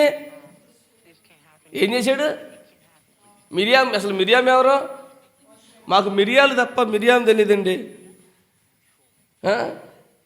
మాకు మిరియాలు తప్ప మిరియాము తెలియదండి బాబు. మీరు భలేవాళ్ళే. ఎవరు మిరియాం? ఎవరు? మోషే అక్క. పాపం మోసింది నిజమే. మోషే అక్కే మనిషి. పాపం మోసేని మోసి మోసి మోసి బాగానే. దేవునికి స్తోత్రం, హల్లెలూయా. మోసే అక్కే మోసింది ఒకసారి డేమ్ముని కింద పడేసింది. ఎవరినే? మోసేనే. నిజమండి. మోసింది ఒకసారి డేమ్ముని కింద పడేసింది. ఆ మనిషికి అసూయ ఎక్కువైపోయింది, ఈర్ష్య ఎక్కువైపోయింది, ద్వేషం ఎక్కువైపోయింది. ఎవరి మీద? సొంత తమ్ముడి మీద. నెత్తిని పెట్టుకొని మోసిన తమ్ముడి మీద. మిరియాముకి ఏమైంది? కుష్ఠరోగం వచ్చింది. మిరియాం ఎవరో? ప్రవక్తి, దైవజనురాలు, ప్రవక్తి. అటువంటి ఆవిడకి దేవుడు ఏం చేశాడట? కుష్ఠరోగం ఇచ్చాడట. ఎందుకు? మోషే మీద సణిగినందుకు, మోషే మీద గొణిగినందుకు, మోషేకి విరోధంగా మాట్లాడినందుకు. ఇంతకీ మోషే చేసిన పాపం ఏంటండి? దొంగతనం చేశాడా? మర్డర్ చేశాడా? మానభంగం చేశాడా? అబద్ధం ఆడాడా? దుర్మార్గ పని ఏమైనా చేశాడా? దోపిడీ చేశాడా? దోచుకున్నాడా? కొట్టాడా? తిట్టాడా? ఏం చేశాడు మోషే? నువ్వు మోషే మీద నువ్వు సనగడానికి నీకు ఏముంది? ఏమి లేదండి. జస్ట్ ఆయన భార్య చనిపోతే మరో స్త్రీని పెళ్లి అదేనండి బాబు చేసిన పాపం ఆ మనిషికి. భార్య చచ్చిపోయింది, మరి సేవ చేసేవాళ్ళు ఎవరు లేదు. ఆయన సేవకుడు, మరి ఆయన అవసరాలు చూసేవాళ్ళు ఎవరు? ఆయన పట్టించుకునేవారు ఎవరు? మరి పరిచర్య ఎలా జరిగిద్ది? కనుక ఏం చేశాడు? ఒక అన్యురాలని, ఒక అభాగ్యురాలని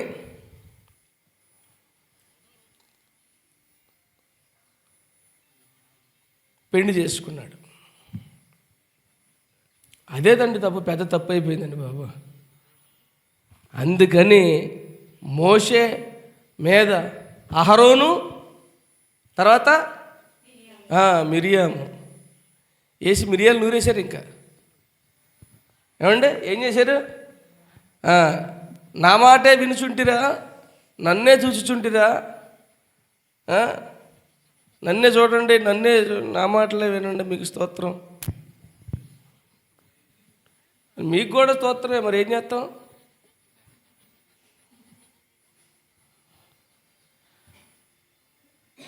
మోషే చేసిన తప్పేం లేదండి, మోషే చేసిన పాపమేం లేదండి.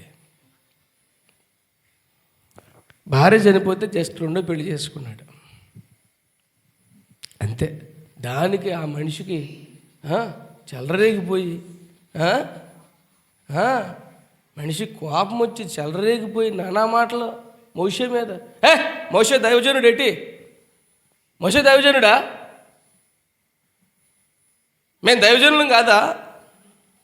మేమో దైవజనులమే. మోషేనే వాడుకున్నాడు దేవుడు, నన్ను కూడా వాడుకున్నాడు. విరోధమైన మాటలు, సేవకుడికి విరోధమైన మాటలు, దైవజనుడికి, దేవుని చేత ఏర్పాటు చేయబడినటువంటి దైవజనుడికి విరోధంగా మాటలు. ఏమండే లేని పోనివన్నీ చెప్పి సేవకుడి గురించి విరోధంగా మాట్లాడి, సేవకుడి మీద నిందలు మోపి, సేవకుడిని చులకనగా చేసి, సేవకుడు ఏం తప్పు ఉందండి? నా తెలియకడుతాను, ఏం తప్పు చేశాడు? తప్పే లేదు. నానా మాటలు అనేసి ఈరోజు కూడా సంఘాల్లో జరుగుతున్న పరిస్థితి ఇదే. పాస్టర్ గారులు తప్పులు తెస్తారనమాట. ఈ బ్యాచ్ ఏ బ్యాచ్ ఇది? పరలోకానికి పోయే బ్యాచ్ కాదు ఇది, డైరెక్ట్గా నరకానికి పోయే బ్యాచ్. పాస్టర్ గారిలో తప్పులు తెస్తారనమాట. పాస్టర్ గారి ప్రవర్తనలో తప్పులు తెస్తారు, పాస్టర్ గారి ప్రసంగంలో తప్పులు తెస్తారు. మరి పాస్టర్ గారి కంటే ఎక్కువ తెలుసు మరి నీకు పాస్టర్ గారి కంటే ఎక్కువ తెలుసు కదా మరి నువ్వు పాస్టర్ గారి కంటే భక్తిపరురాడు, నువ్వు భక్తిపరురాలివి. నువ్వు పాస్టర్ గారి కంటే జ్ఞానం ఎక్కువ నీకు, పాస్టర్ గారి కంటే తెలివి ఎక్కువ, పాస్టర్ గారి కంటే సమర్పణ ఎక్కువ నీకు. నువ్వు పాస్టర్ గారికే బోధ చేసేస్తావు. నీవు ఎంత భక్తిపరుడివి, ఎంత భక్తిపరురాలు అయితే నిన్నే సేవకు పిలుచుకునేవాడు కదా దేవుడు. మరి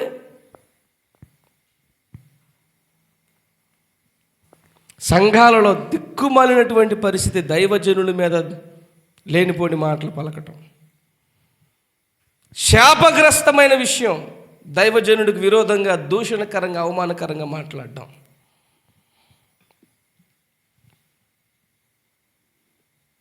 నేటి సంఘాల్లో జరుగుతుంది ఇదే. పాస్టర్ గారు గద్దిస్తే అంతే, పాస్టర్ గారు సరిచేస్తే అంతే, పాస్టర్ గారు హెచ్చరిస్తే అంతే, నచ్చదు ఇంకంతే. పాస్టర్ గారి మీద తిరగబడి పాస్టర్ గారి మీద ఇంకా లేనిపోని మాటలు చెప్పేయటం. నువ్వు నిరూపించి, నీకు దమ్ముంటే చేతనైతే నువ్వు దైవజనుడు నిరూపించు.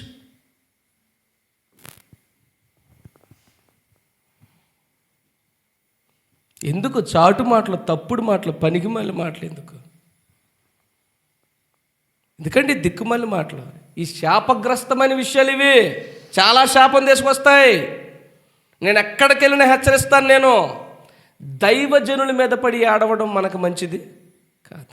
వాళ్ళ సమర్పణ వేరే, వాళ్ళ త్యాగం వేరే, వారి ప్రయాసం వేరే, వాళ్ళ కష్టం వేరే, వాళ్ళ బాధ వేరే, వాళ్ళ ఇబ్బందులు వేరే. చేతనైతే దైవజనుడికి సహకరించాల, లేకపోతే నోరు మూసుకొని కూర్చోవాలి. మనం ఎవరికైనా సరే మేలు చేయకపోయినా పర్వాలేదు, చేతనైతే మేలు చేయి, లేదంటే నోరు మూసుకొని కూర్చో, అంతే తప్ప హాని చేయకూడదు, కీడు చేయకూడదు. ముఖ్యంగా సేవలో ఏలి పెట్టడం, పరిచర్యలో ఏలి పెట్టడం, సేవకుడి గురించి మాట్లాడడం నిజంగా శాపగ్రస్తమైన విషయాలు. ఆ కుటుంబాల మీదకి శాపం వస్తుంది, ఆ వ్యక్తుల మీదకి శాపం వస్తుంది. ప్రవక్తి దైవజనురాలు మిరియామునే వదిలిపెట్టకపోతే దేవుడు నిన్ను వదిలిపెడతాడా అంటున్నాను. మిరియాము మంచి ప్రవక్తి, సమర్పణ కలిగిన జీవితం మిరియాముది. అటువంటి వ్యక్తినే దేవుడు వదిలిపెట్టకపోతే, శిక్ష విధిస్తే నువ్వు ఒక లెక్క దేవుడికి నేను అడుగుతాను.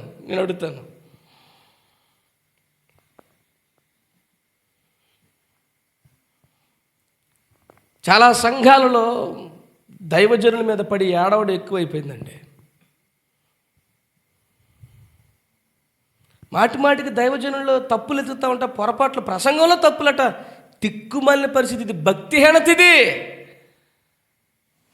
ఇది భక్తిహీనత. చాలా చాలా చాలా చాలా చాలా దారుణమైన విషయం అండి ఇది. నిజంగా నాకు చాలా బాధ కలిగి వేదంతో చెప్తున్నాను మాటలు. చాలా నష్టపోతారు.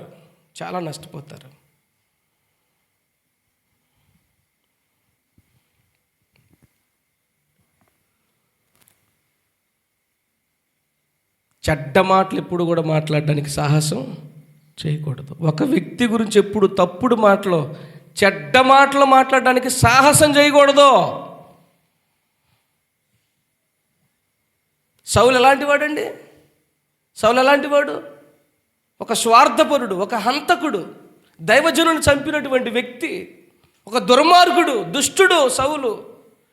అటువంటి సౌలు చేతికి చిక్కితే దావీదు హాని చేయడానికి ఇష్టపడలా. దావీదెవడో? ఒక దైవజనుడు, పరిశుద్ధాత్మను పొందినవాడు, ఆత్మాభిషేకము కలిగినవాడు. అటువంటి వ్యక్తి తోటి వ్యక్తిని, దేవుని చేత అభిషేకించబడినటువంటి వ్యక్తిని హాని చేయడానికి భయపడ్డాడు, సాహసం చేయడం. అమ్మో, దేవుని చేత అభిషేకించబడిన వ్యక్తిని నేను ముట్టుకోను. ఆ పాపం నాకొద్దు. దావీదంతటోడే భయపడ్డాడండి. దుర్మార్గుడైనటువంటి సౌలుకు కీడు చేయడానికి, అతడు దుర్మార్గుడే అయినా కానీ సౌలుకు కీడు చేయడానికి దావీదు భయపడ్డాడు. ఈరోజు మనకు భయం లేదు, బరి తెగించినటువంటి జీవితాలు, బేభత్సమైనటువంటి ప్రవర్తన.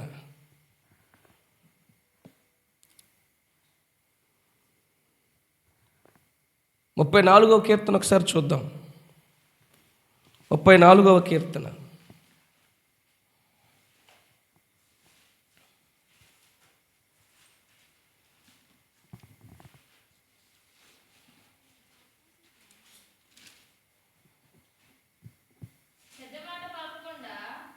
పన్నెండవ వచనం. నువ్వు బ్రతకాలని కోరుకుంటున్నట్లయితే, నువ్వు బాగుపడాలని కోరుకుంటున్నట్లయితే, నీకు మేలు జరగాలని నువ్వు కోరుకుంటున్నట్లయితే, నీకు క్షేమం కలగొండాలని నువ్వు కోరుకుంటున్నట్లయితే, బ్రతకాలి, మరింత కాలం బ్రతకాలి, నమ్మకంగా బ్రతకాలి, దీవెనకరంగా బ్రతకాలి, దేవుడు మేలు పొందుకోవాలన్న గనక మనసు నీకుంటే నువ్వేం చేయాలి తెలుసా? చెడ్డ మాటలు బ్రతకగోరువాడు ఎవడైనా ఉన్నాడా? మేలు నొందుచు అనేక దినములు బ్రతకగోరువాడు ఎవడైనా ఉన్నాడా? నువ్వు ఎక్కువ దినాలు బ్రతకాలను కోరుకున్నట్లయితే, నీ జీవితంలో దేవుడు మేలు చేయాలని కోరుకున్నట్లయితే, నువ్వు చేయవలసినటువంటి పని ఒకటి ఉంది. ఏంటంటే చెడ్డ మాటలు పలుకకుండా నీ నాలుకను, కపటమైన మాటలు పలుకకుండా నీ పెదవులను కాచుకొనుము. కీడు చేయుట మాని మేలు చెయ్యుము, సమాధానము వెదకి దానిని వెంటాడుము. ఈరోజు చాలా దేవుని బిడ్డలు, ప్రభువు నమ్ముకున్న వాళ్ళు ఎందుకు నష్టాల పాలవుతున్నారు, కష్టాల పాలవుతున్నారు, మేలు చూడలేనటువంటి పరిస్థితులు ఎందుకు ఏర్పడుతున్నాయి, రోగాలు, జబ్బులు, అనేకమైన బాధల చేత ఎందుకు వాళ్ళు వేదన పడుతున్నారంటే, ఇట్టి వారు దేవుని సేవకులకు విరోధంగా తిరగబడతా ఉన్నారు. ఇట్టి వారు దేవుని సేవకుల మీద బరి తెగించి మాట్లాడుతున్నారు. ఇట్టి వారు సేవకులకు లోబడకపోగా సేవకుడికి విరోధమై తిరుగుబాటు చేసి, సేవకుడు చేయనటువంటి విషయాల్ని సేవకుడి మీద మోపి, అనని మాటలు అన్నాడని, చెయ్యని పనులు చేశాడని, ప్రవర్తనలో తప్పుందని, ప్రసంగంలో తప్పుందని, ఇలా లేని పోని తప్పులు కోడిగుడ్డు మీద ఏకలు బీకే పని అన్నమాట ఇది. ఏంటట కోడిగుడ్డు మీద ఉంటాయా ఏకలు? కోడిగుడ్డు మీద ఉంటాయా? ఈ బ్యాచ్ ఏం చేస్తారంటే కోడిగుడ్డు మీద ఏకలు బిగుతారు. ఇంకా ఈ బతుకని తింటే ఇంకా దీనికోసం బతుకుతూ ఉంటారు. ఎందుకండి మనకి ఎందుకు వచ్చిందండి? మనకి ఎందుకండి? సేవకులతో ఎందుకండి మనం పెట్టుకోవాలా? సేవకుడు అంటే నీ మేలు కోరి, నీ దీవెన కోరి, నీ క్షేమం కోరి, నీ బ్రతుకు కోరి, ఏమంటే దేవుని చేత పంపబడినటువంటి వ్యక్తి. నువ్వు బాగుపడాలని దేవుడు పంపించిన వ్యక్తి, నువ్వు రక్షించబడాలని దేవుడు పంపించిన వ్యక్తి, నువ్వు ఉద్ధరించబడాలని దేవుడు పంపించినటువంటి వ్యక్తి. ప్రైజ్ ది లార్డ్, హల్లెలూయా. సాహసం చేయకూడదు. 6వదిగా మనం ఇతరులకు కలిగిన శిక్షను మనం ఏం చేయాలి? జ్ఞాపకం చేసుకోవాలి. మిరియాముకు శిక్ష కలిగింది, ఆ సంగతిని మీరు జ్ఞాపకం చేసుకోమంటున్నాడు దేవుడు. ప్రవక్తి, దైవజనుడి యొక్క చెల్లెలో ప్రవక్తి, మోషే యొక్క సొంత అక్క, ఆమెనే దేవుడు వదిలిపెట్టకపోతే, ఆమెనే నేను వదిలిపెట్టకపోతే మిమ్మల్ని ఎలాగ వదిలిపెడతాను? విరోధంగా మాట్లాడితే, దారుణంగా దూషణకరంగా మాట్లాడితే, చెడ్డ మాటలు మాట్లాడితే, అబద్ధాలు పలికితే, నేరాలు మోపితే నేను ఎలాగ చూస్తూ ఊరుకుంటాను? నా సేవకుడైన ఈ మోషేకు విరోధంగా మాట్లాడడానికి మీరు ఎలా భయపడలేదంటాడు ప్రభు. ఎంత మంచి మాట అండి అది. వణుకు పుట్టాల మనకు ఆ మాటకే. నా సేవకుడైనటువంటి మోషేకి నా సేవకుడి విరోధంగా మాట్లాడడానికి అసలు మీరు ఎందుకు భయపడలేదు? ఎందుకు భయపడకుండా బరి తెగించి మాట్లాడుతున్నారు? దేవుడు చాలా సీరియస్ అయిపోయారు. శిక్ష శిక్ష శిక్ష. ప్రవక్త అండి, దైవజనురాలండి. కుష్ఠరోగం అంటే అపవిత్రమైనటువంటి రోగం అది. ఆ రోగం వస్తే ఏమంటే బయట ఉండిపోవాలంతే, ఊరికి బయట ఉండిపోతే దిక్కులేనటువంటి పరిస్థితి అండి ఇది. అలాంటి రోగం ఇచ్చాడు, అలాంటి జబ్బు ఇచ్చాడు. బుద్ధి తెచ్చుకోవాలని సాహసం చేయకూడదు. దైవజనుడికి విరోధంగా మాట్లాడడానికి తెగించకూడదు. నో నో నో, మనం that is none of our business. మన పని కాదు, మనకు అవసరం లేదు. మనం పోకపోవడం మనకు మంచిది. Praise the lord. 6వదిగా ఇతరులకు కలిగిన శిక్షను మనం జ్ఞాపకం చేసుకోవాలని ప్రభు చెప్తా ఉన్నారు. లోకాసు వార్త 17వ అధ్యాయము 32వ వచనము. లోకాసు వార్త 17వ అధ్యాయం 32వ వచనము. లోక 17:32. చాలు. ఏటట లోతు భార్యను కూడా జ్ఞాపకం చేసుకోమంటున్నాడు. ఏమైంది లోతు భార్యకే? ఉప్పు స్తంభమైంది. దేవదూతలు స్వయంగా దిగొచ్చి చేతులు పట్టుకొని బలవంతంగా బయటికి తీసుకొచ్చి, ఇక్కడెక్కడ నిలవబడబాకు, వెనక్కి తిరిగి చూడబాకు, నువ్వు ముందుకే వెళ్ళిపో తప్ప వెనక్కి తిరిగి చూడబాకని అంత మర్యాదగా, అంత పద్ధతిగా, అంత కరాఖండిగా, అంత హెచ్చరించి, అంత గట్టిగా చెప్పిన తర్వాత కూడా ఆ మనిషి లోబడకుండా వెనక్కి తిరిగి చూసిందట. ఏమైపోయింది? ఉప్పు స్తంభం అయిపోయింది. అంటే ఎలాగైపోయింది? అవి వచ్చి ఆ గంధకాలు ఉన్నాయి కదా, భాస్వరం, అగ్ని గంధకాలు. ఏమండి, ఇప్పుడు ముందుకు చూసి పరిగెడితే స్పీడ్గా పరిగెత్తుతాం, వేసి రక్తమే జయం. వెనక్కి చూసి పరిగెడతామా అసలు మనం? ఏమండి, వెనక్కి చూసి పరిగెట్టగలమా? వెనక్కి చూసి పరిగెట్టామనుకోండి, ఏం జరిగిద్ది? ఒకటే కింద పడతాం, 2 పరుగులో వెనకబడతాం, పరుగులో వెనకబడతాం, తర్వాత కింద పడతాం. ఇప్పుడు ఆమెగారు కింద పడింది, వెనకబడింది, కింద పడింది, చివరికి దేవుని చేత కాల్చబడింది. దేవుని ఉగ్రతకు గురైపోయింది. అంత బలవంతంగా చెప్పి, అంత కరాఖండిగా హెచ్చరించి, అసలు ఇంకెక్కడ ఉండబాకు, ఇక్కడ నువ్వు ముందుకే సాగిపో, వెనక్కి తిరిగి చూడొద్దు, ఇది పాపిష్టి పట్టణం, ఇది ఇంకా దీంతో నీకు సంబంధం లేదు, వెళ్ళిపోమని చెప్తే, అంత గట్టిగా చెప్పిన తర్వాత ఈ మనిషికి బుద్ధి రావద్దు? ఇంత కరాఖండిగా దేవదూతలే దిగొచ్చి చెప్తున్నప్పుడు మనసు మార్చుకోవద్దు, పద్ధతి మార్చుకోవద్దు, బుద్ధి తెచ్చుకోవద్దు? వెనక్కి తిరిగి చూసింది, వచ్చి మీద పడ్డాయి, చచ్చిపోయింది.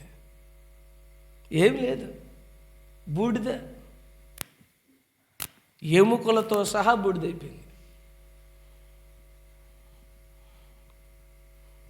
ఇతరులకు కలిగిన శిక్షను మనం ఏం చేయాలి? లేకపోతే మనకు పడిద్ది ఆ శిక్ష. ఏంటే మనకు పడుతుంది ఆ శిక్ష. ఇతరులకు శిక్ష పడినప్పుడు మనం ఏం చేయాలి? నేను అమలా వాళ్ళ ఫ్యామిలీ మ్యాటర్లు, పాపం వాళ్ళ ఆయన గురించి పడిన కష్టాల గురించి చెప్పి చాలా బాధపడింది. చెప్తూ వాళ్ళ ఆయన ఎంతగా ఇది చేసేవాడు, కొట్టేవాడు చెప్పింది. ఈ పిల్లను కూడా బాగా దారుణంగా కొట్టేసేవాడండి అని చెప్పింది. ఇద్దరిని కొట్టేశాడమ్మా అంటే, లేదండి కీర్తననే మాత్రం ఎక్కువగా కొట్టాడు, అది మొండిది అలాగే ఉండిపోయేది. ఈడెప్పుడైతే పండుగాడు కీర్తనను ఒక దెబ్బ కొట్టడు, ఎప్పుడైతే వాళ్ళ నాన్న కీర్తనను కొట్టడు ఎప్పుడైతే చూస్తాడో, ఈడు పరారు, ఈడు ఆ మధ్యలో ఉండేవాడు కాదట. ఈడు ఏం తెచ్చుకున్నాడు? ఈడు ఇప్పుడు భయం తెచ్చుకున్నాడు, బుద్ధి తెచ్చుకున్నాడు, కాళ్ళకు పని చెప్పాడు, పరారు. తెలివిగల్లోడు చేసిన పని కాదు అది. ఒక రకంగా అదేంటది? తెలివే, ఒక రకంగా తెలివే అది. ఆ మనిషికి దెబ్బలు పడి అంటే నెక్స్ట్ మనకే పడతాయి, ఇంక ఈ మధ్యలో ఉండకూడదు. ఇది జ్ఞానం అండి. అవతలోడు శిక్షించబడినప్పుడు మనం ఏం చేయాలి? బుద్ధి తెచ్చుకోవాలి. అపహాసకుడు దండించబడగా బుద్ధి లేని వాడు చూచి బుద్ధి తెచ్చుకుంటాడట, జ్ఞానం తెచ్చుకుంటాడట. ఎదుటోడికి దెబ్బలు పడ్డప్పుడు నాకు కూడా వస్తుందేమో నాయన, జాగ్రత్త పడదాం ఆయన సెట్ అయిపోవాలి. యేసు రక్త విజయం మార్చుకోవాలి. లేకపోతే అయ్యే దెబ్బలు మనకు పడతాయి, అదే కోటింగ్ మనకు పడుతుంది, అదే శిక్ష మనకే పడుతుంది. దైవజనురాలనే వదిలిపెట్టకపోతే మనల్ని వదిలిపెడతాడా? ఏమండి, ఎవరిని వదిలిపెట్టాడు దేవుడు? తప్పు చేసినప్పుడు, పాపం చేసినప్పుడు దావీదునే, పరమభక్తుడు దావీదునే వదిలిపెట్టకపోతే నిన్ను నన్ను వదిలిపెడతాడండి దేవుడు? మన వెర్రితనం, పిచ్చితనం కాదు, మన గర్వం, అహంకారం కాకపోతేను ఎదుటి వారికి శిక్ష కలిగినప్పుడు మనం బుద్ధి తెచ్చుకోవాలి. బైబిల్ అంతా అసలు దానికోసమే రాయబడింది తెలుసా? బైబిల్ అంతా దేనికోసం రాయబడింది? ఈ సంగతులు పూర్వకాలమున వారికి సంభవించి యుగాంతమందున మనకు బుద్ధి కలుగుటకై వ్రాయబడెను అని అంటాడు. ఈ సంగతులు వారికి సంభవించి యుగాంతంలో చివరిలో ఉన్న మనకేం కలగాలట? బుద్ధి కలగడానికి రాయబడ్డాయి. ఈ సంగతులు చూసి మనం బుద్ధి తెచ్చుకోవాలి. అమ్మ బాబాయ్ తాడు తీసేస్తాడు రా దేవుడు, జీవంగా దేవుని చేతులు పడుట భయంకరము, వద్దు అని సెట్ అయిపోవాలి. యేసు రక్త విజయం. హల్లెలూయా. ఆరవదిగా, ఇతరులకు కలిగిన శిక్షను మనం జ్ఞాపకం చేసుకుంటే మన శిక్ష నుండి తప్పించుకుంటాం. లేదు అంటే కనుక నెక్స్ట్ మనకే, ఇంకా నెంబరు మందే, నెక్స్ట్ నెంబరు మందే. దేవునికి స్తోత్రం. హల్లెలూయా. నూతన సంవత్సరంలో మీరు శిక్షకు గురి కాకుండా ఉండాలంటే తప్పనిసరిగా ఇతరులకు ఇంతకు మునుపు నీ కుటుంబంలో, నీ ఇరుగు పొరుగు వారిలో, నీ సంఘములో ఇతరులకు కలిగినటువంటి నష్టాలనే, శిక్షలనే, కష్టాలనే జ్ఞాపకం తెచ్చుకొని మనం సెట్ అయిపోవాలి. లేకపోతే పద్ధతి మార్చుకోకపోతే, మనసు మార్చుకోకపోతే నూతన సంవత్సరంలో చక్కని శిక్షలు మన కొరకు ఎదురు చూస్తూ ఉంటాయి. ఏ భేదం లేదు. Praise the Lord. హల్లెలూయా. మీకు శిక్ష కలగాలని కాదు నేను చెప్పేది, మీరు శిక్ష నుండి తప్పించబడాలని చెప్తున్నాను నేను ఈ మాటలు. దేవునికి స్తోత్రం కలుగును గాక. ఏడవది కీర్తనల గ్రంథము 106వ కీర్తన 7వ వచనము. ఐగుప్తులో మా పితరులు నీ అద్భుతములను గ్రహింపక ఉండిరి, నీ కృపాబాహుళ్యమును జ్ఞాపకము తెచ్చుకోలేదట. సముద్రమునొద్ద, ఎర్ర సముద్రమునొద్ద వారు తిరుగుబాటు చేశారు. అదే సంగతి. దేవుని బీభత్సమైన కార్యాలను, దేవుని కృపని, దేవుని కనికరాన్ని, దేవుని ప్రేమని, దేవుని దీర్ఘశాంతాన్ని, దేవుని మేలుల్ని, దేవుని ఉపకారాలను కనుక మనం గుర్తు తెచ్చుకోకపోతే, జ్ఞాపకం చేసుకోకపోతే మనం ఏం చేస్తామట? తిరుగుబాటు చేసేవాళ్ళం అవుతాం. ఎవడైతే దేవుని కార్యాలను జ్ఞాపకం చేసుకుంటాడో వాడు తిరుగుబాటు చెయ్యడు. జ్ఞాపకం చేసుకోకపోతేనే మనకు తిరుగుబాటు అవుతుంది. అంతే. మన జ్ఞాపకంలో పెట్టుకుంటే తిరుగుబాటుదారులుగా మనం ఉండం. అందుకని దేవుని కార్యాలు ఏం చేయాలి? మనం జ్ఞాపకం పెట్టుకోవాలి. మనం తిరుగుబాటు చేయకుండా ఉండేలాగా ఈ సంగతులు మీకు అందుకే చెప్తున్నాను. ఈ సంగతులు ప్రత్యేకముగా ఏరి కోరి మీ ముందు పెడుతుంది. ఎందుకంటే మీరు అలాంటి తిరుగుబాటుదారులుగా ఉండకూడదు, తిరుగుబాటు చేయకూడదు. దేవుని ప్రేమను, దేవుని కృపను, దేవుని క్షమాపణను, దేవుని కార్యాలను, దేవుని మేలు ఉపకారాలను మీరు జ్ఞాపకంలో పెట్టుకుంటే కృతజ్ఞత కలిగి ఉంటారు. జ్ఞాపకంలో పెట్టుకుంటే పద్ధతిగా బ్రతుకుతారు. జ్ఞాపకంలో పెట్టుకుంటే తిరుగుబాటు చేయకుండా ఉంటారు. దేవునికి స్తోత్రం. హల్లెలూయా. చివరిగా ఒక్క మాట చెప్తున్నాను. ఒక మాట. సంఖ్యాకాండము 11వ అధ్యాయము. 5వ వచనము. ఐగుప్తులో మేము ఉచితముగా తినిన చేపలను, కీరకాయలను, దోసకాయలను, కోరాకులను, ఉల్లిపాయలను, తెల్లగడ్డలను, దిక్కుమాలిన గడ్డలన్నీ జ్ఞాపకానికి వచ్చున్నవి. వాక్యమేనమ్మా. ఇప్పుడు మా ప్రాణములు సమస్యలు అంటే ఇప్పుడు మీ ప్రాణాల సమస్యలు ఏమని నేను అనుకుంటున్నాను. వాక్యమే నేటి ప్రసంగం అంతా ఇని మా ప్రాణాలు సమస్యలు పోతున్నాయి. పాటరు గారండి, అని అంటున్నారేమనుకుంటున్నాను నేను. ఇప్పుడు మా ప్రాణములు సొమ్మశీలను, ఈ మన్నా కాక మా కనుల ఎదుట సిగ్గు లేకపోతే సరే. ఏమండి, బుద్ధి లేకపోతే సరే. ఎక్కడ బతుకుతున్నాం, మన పరిస్థితి ఏంటి, మన స్థితి ఏంటి, ఏ పరిస్థితిలో ఉన్నాం, మనకి ఏం కావాలి?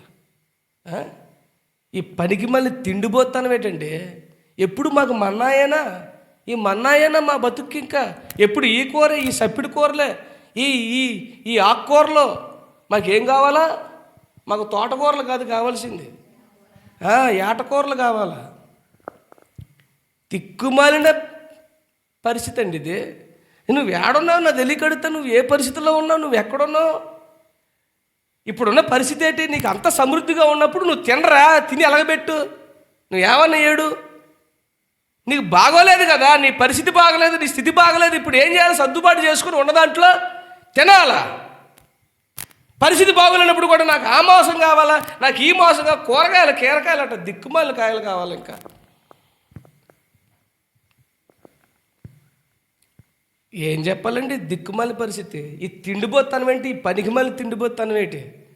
దేవుడు నిన్ను ఎక్కడ తీసుకొచ్చి ఎక్కడ పెడుతున్నాడు? నువ్వు చేసే పని ఏంటి? దేవుడు నీ పట్ల చేస్తున్న కార్యం ఏంటి? నువ్వు చేసే పని ఏంటి? నువ్వు వెలగబెట్టేటటువంటి విషయం ఏంటి? ఏం జ్ఞాపకం వస్తుంది నీకు? నీకు పోయే కాలం వచ్చింది కాబట్టి ఈ దిక్కుమాలి విషయాలన్నీ జ్ఞాపకం వస్తుంది. దేవుడు చేసిన మేలు కనపట్లేదు నీకు, దేవుడు చేసిన ఆశీర్వాదం కనపట్లేదు నీకు, దేవుడు చేసిన కార్యం కనపట్లేదు నీకు.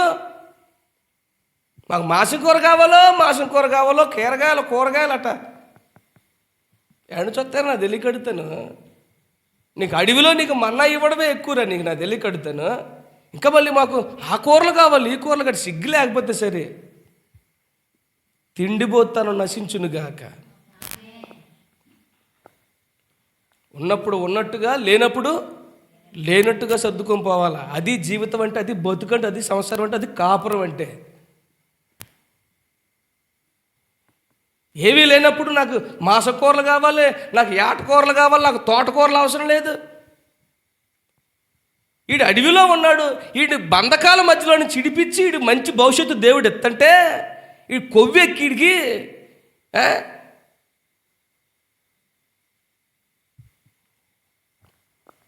ఏం చెప్పాలండి? ఈ తిండిపోతనానికి, ఈ పనికిమాలితనానికి ఏం చెప్పాలో చెప్పండి. జ్ఞాపకం చేసుకోవాల్సింది ఏంటి? ఇది జ్ఞాపకం చేసుకోవాలా? దేవుడి మేలు, దేవుడి కృప. నువ్వు ఐగుప్తు దేశంలో బానిసగా బతికావు, అక్కడ దిక్కులేని చావు చెప్తున్నావు. సరైన తిండి తినక, సరైన బట్టలు లేక, నీకంటూ ఒక బతుకు లేక, విలువ లేక నువ్వు అలాంటి బతుకుతావు అంటే దేవుడు కనికరించి నిన్ను విడిపించి బయట తీసుకొస్తే అది జ్ఞాపకం చేసుకోవాలి నువ్వు.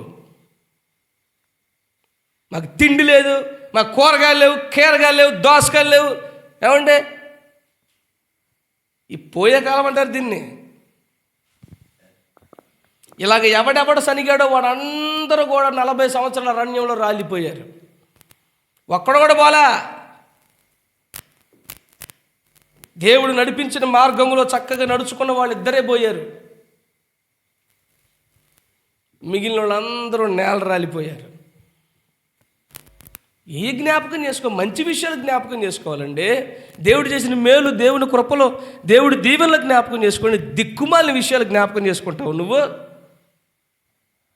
పనికిమాలిన విషయాలు జ్ఞాపకం చేసుకుంటావు నువ్వు. నువ్వు బతికంటే ఇప్పుడు నీ సిచ్యువేషన్ ఏంటి, ఇప్పుడు నీ పరిస్థితి ఏంటి? ఇప్పుడు ఉన్నట్టుగా తినాలా?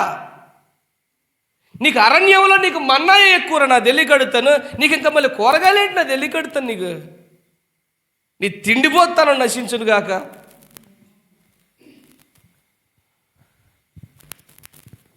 ఇంకెప్పుడు బుద్ధి వస్తుందండి మన వాళ్ళకి? ఇంకెప్పుడు జ్ఞానం వస్తుంది? ఇంకెప్పుడు మన బతుకులు మారుతాయి?